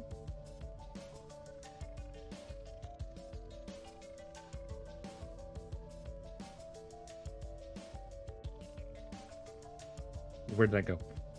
We're there. Ooh. I mean, worried for a second there.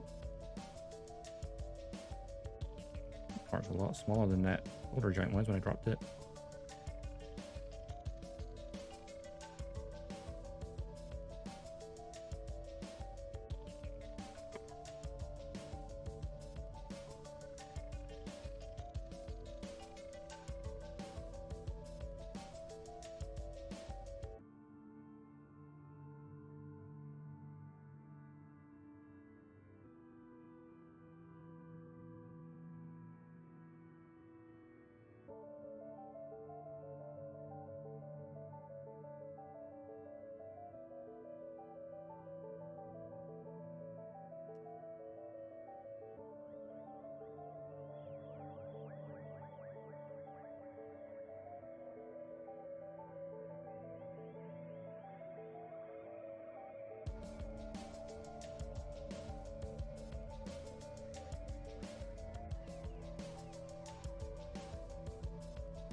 Okay.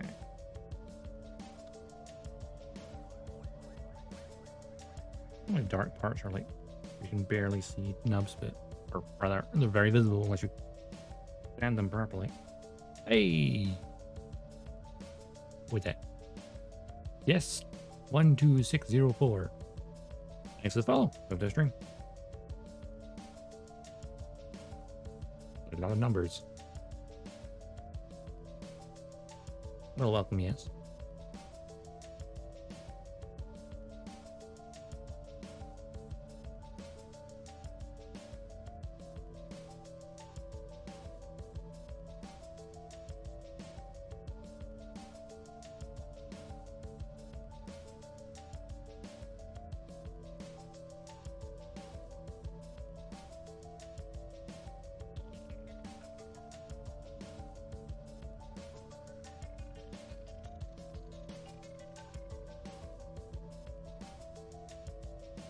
Okay. And that part goes.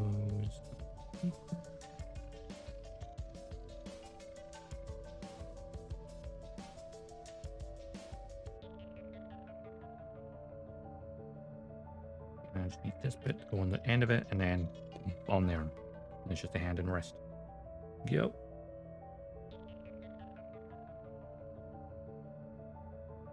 There's some under gates on this part. Okay.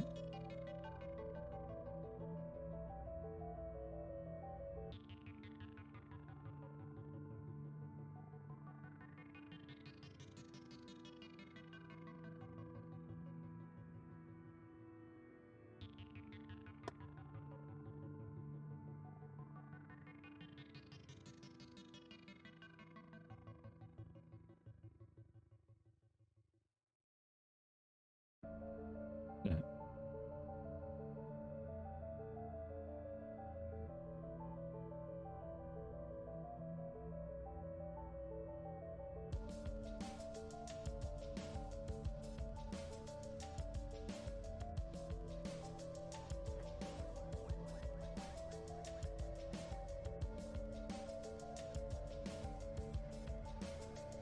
And under gate part, which is nice and flush, should be easy to sand.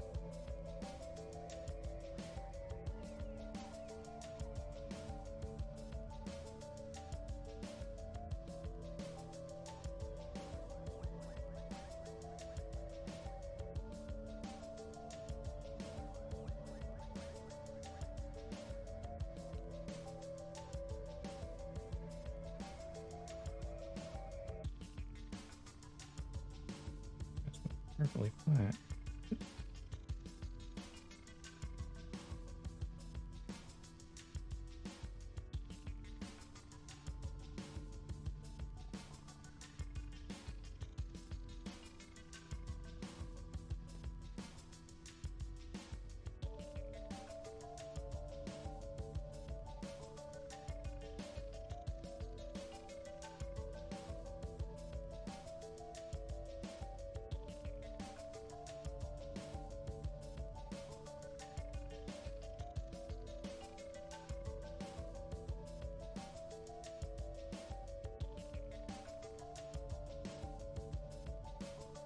Okay, I got it flushed now.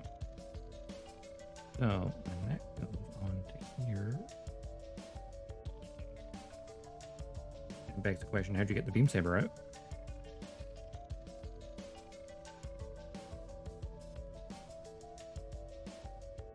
Oh, I see. Blades. Can it even pop the beam saber up when you do it? Or supposed to?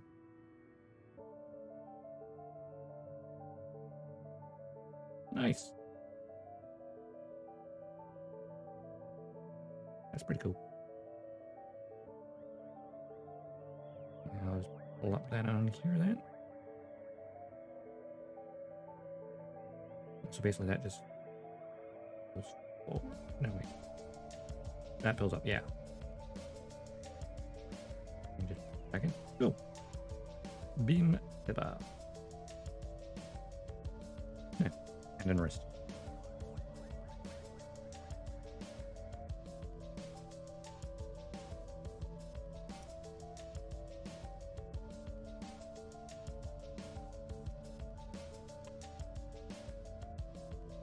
Stretch my back as well. I don't get Usor.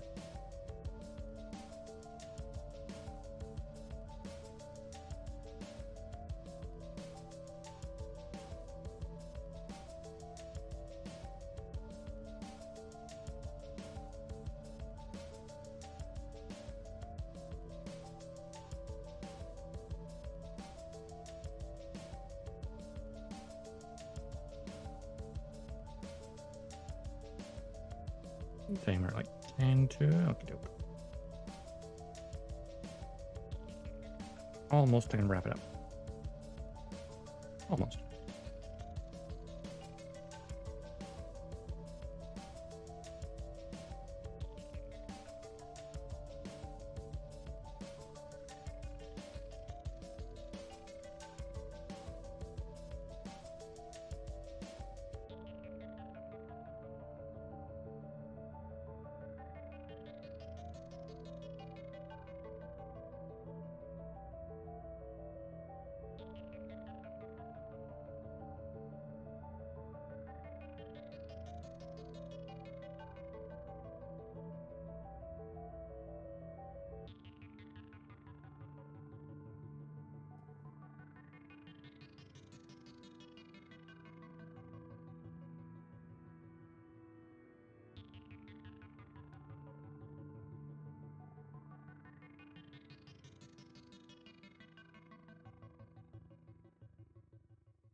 Okay, that looks okay. Feels smooth.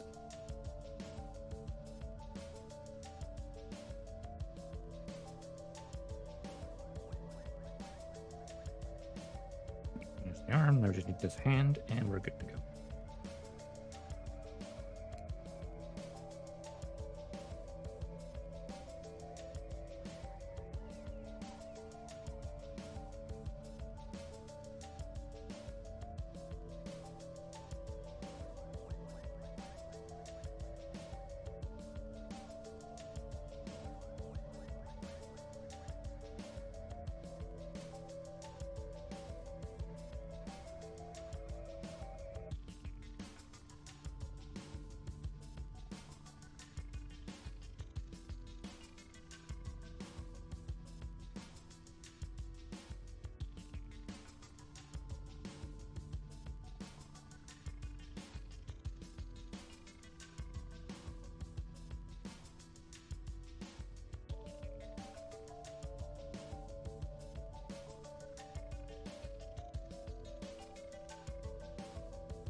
Smooth.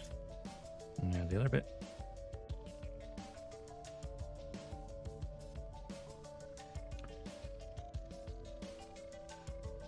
I think it's like once we've finished it, I'll have to go back through and I'll see any panel parts I've missed, do that, and then all the decals as well.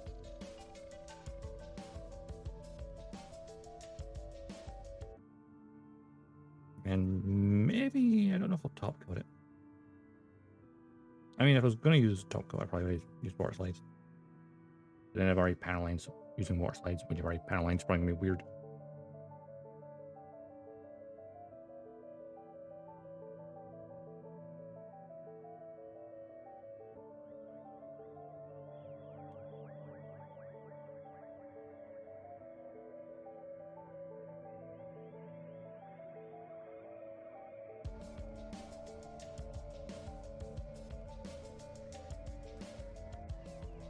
Okay, back of the hand.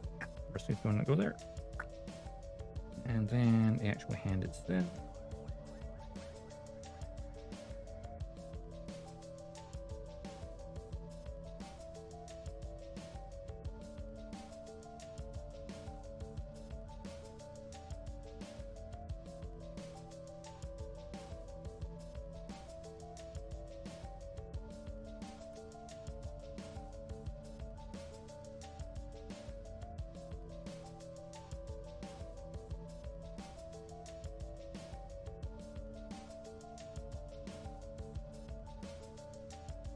The nubs on this hand are some of the best placed I've seen on a hand.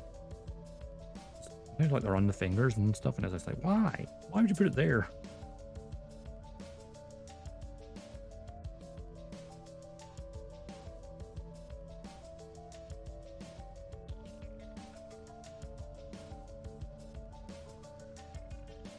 Just one of like base of the thumb, and then like base of the hand, and then the wrist itself. It's like they're like the largest surface areas, so they're really good to kind of file.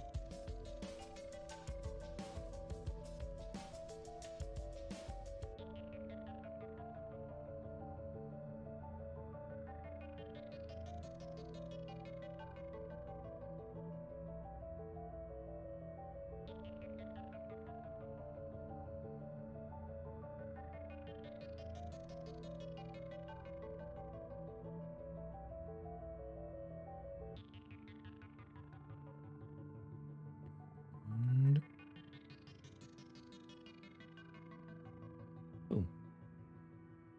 One hand. Or should I take into paneling later? But that's for right now. Don't need the paneling arms. Outer armor, but anyway. And of course, do the shoulders to cover these up. We have most of the body. We're just missing some shoulders and a head and the backpack.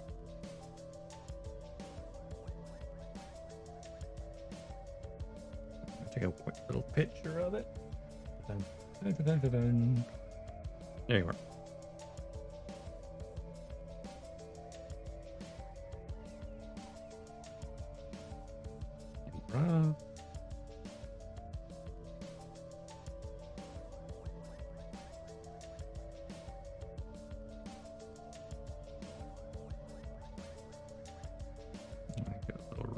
I can see the other side of it. You can see that nice beam saber right down there. Oh.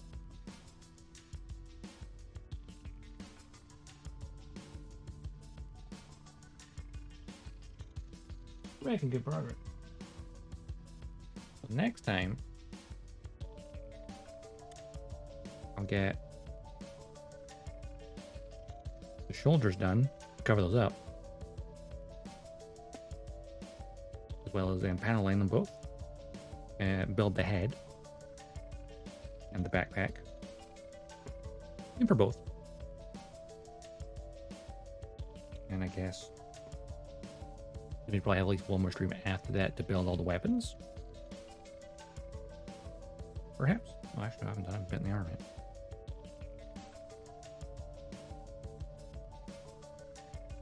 There we go, armband. Pretty good.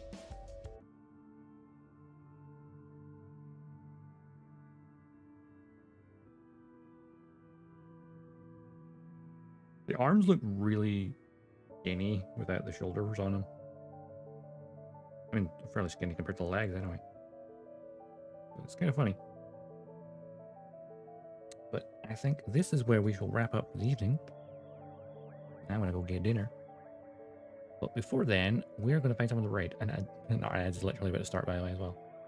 I'm gonna look for some of the raid while the ad plays.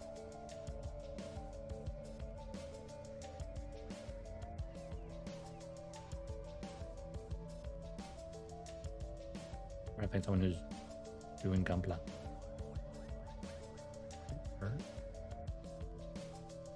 Promo.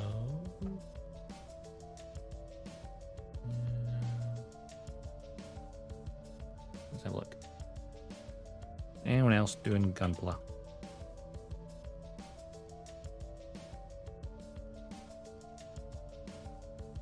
Oh, Bob's live or just starting. Yeah, Bob dropped by earlier and is actually building the exact same kit.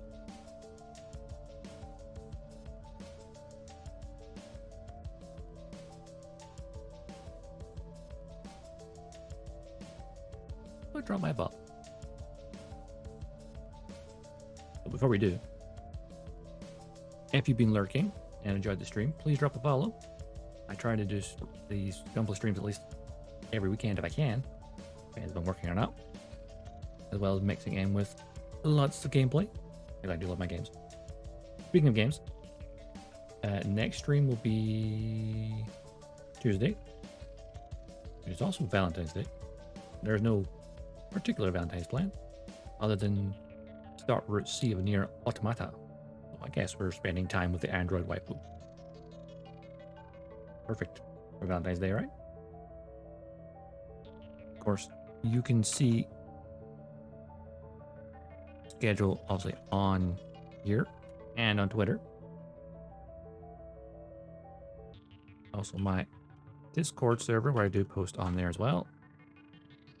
And there is YouTube for all the archives. And I realize I'm talking mid-ad, so most people may not hear this right now. Dear. Anyway, let's get the raid message ready. 3 in 4 and have arrived. My keyboard's off the left, so it's awkward to do this.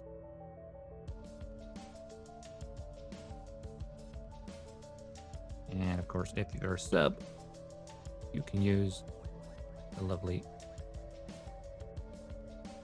emote from the logo.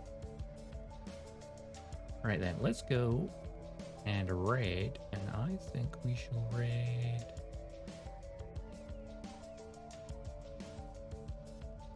let's see, someone doing a Tall Goose 3 or Tall Geese 3, and Bob's just starting to do his real grade. Drop by Bob. Bob dropped by here earlier, so let's return the favor. Shall we? Raid. A-N. Bob. There we go. Let's go.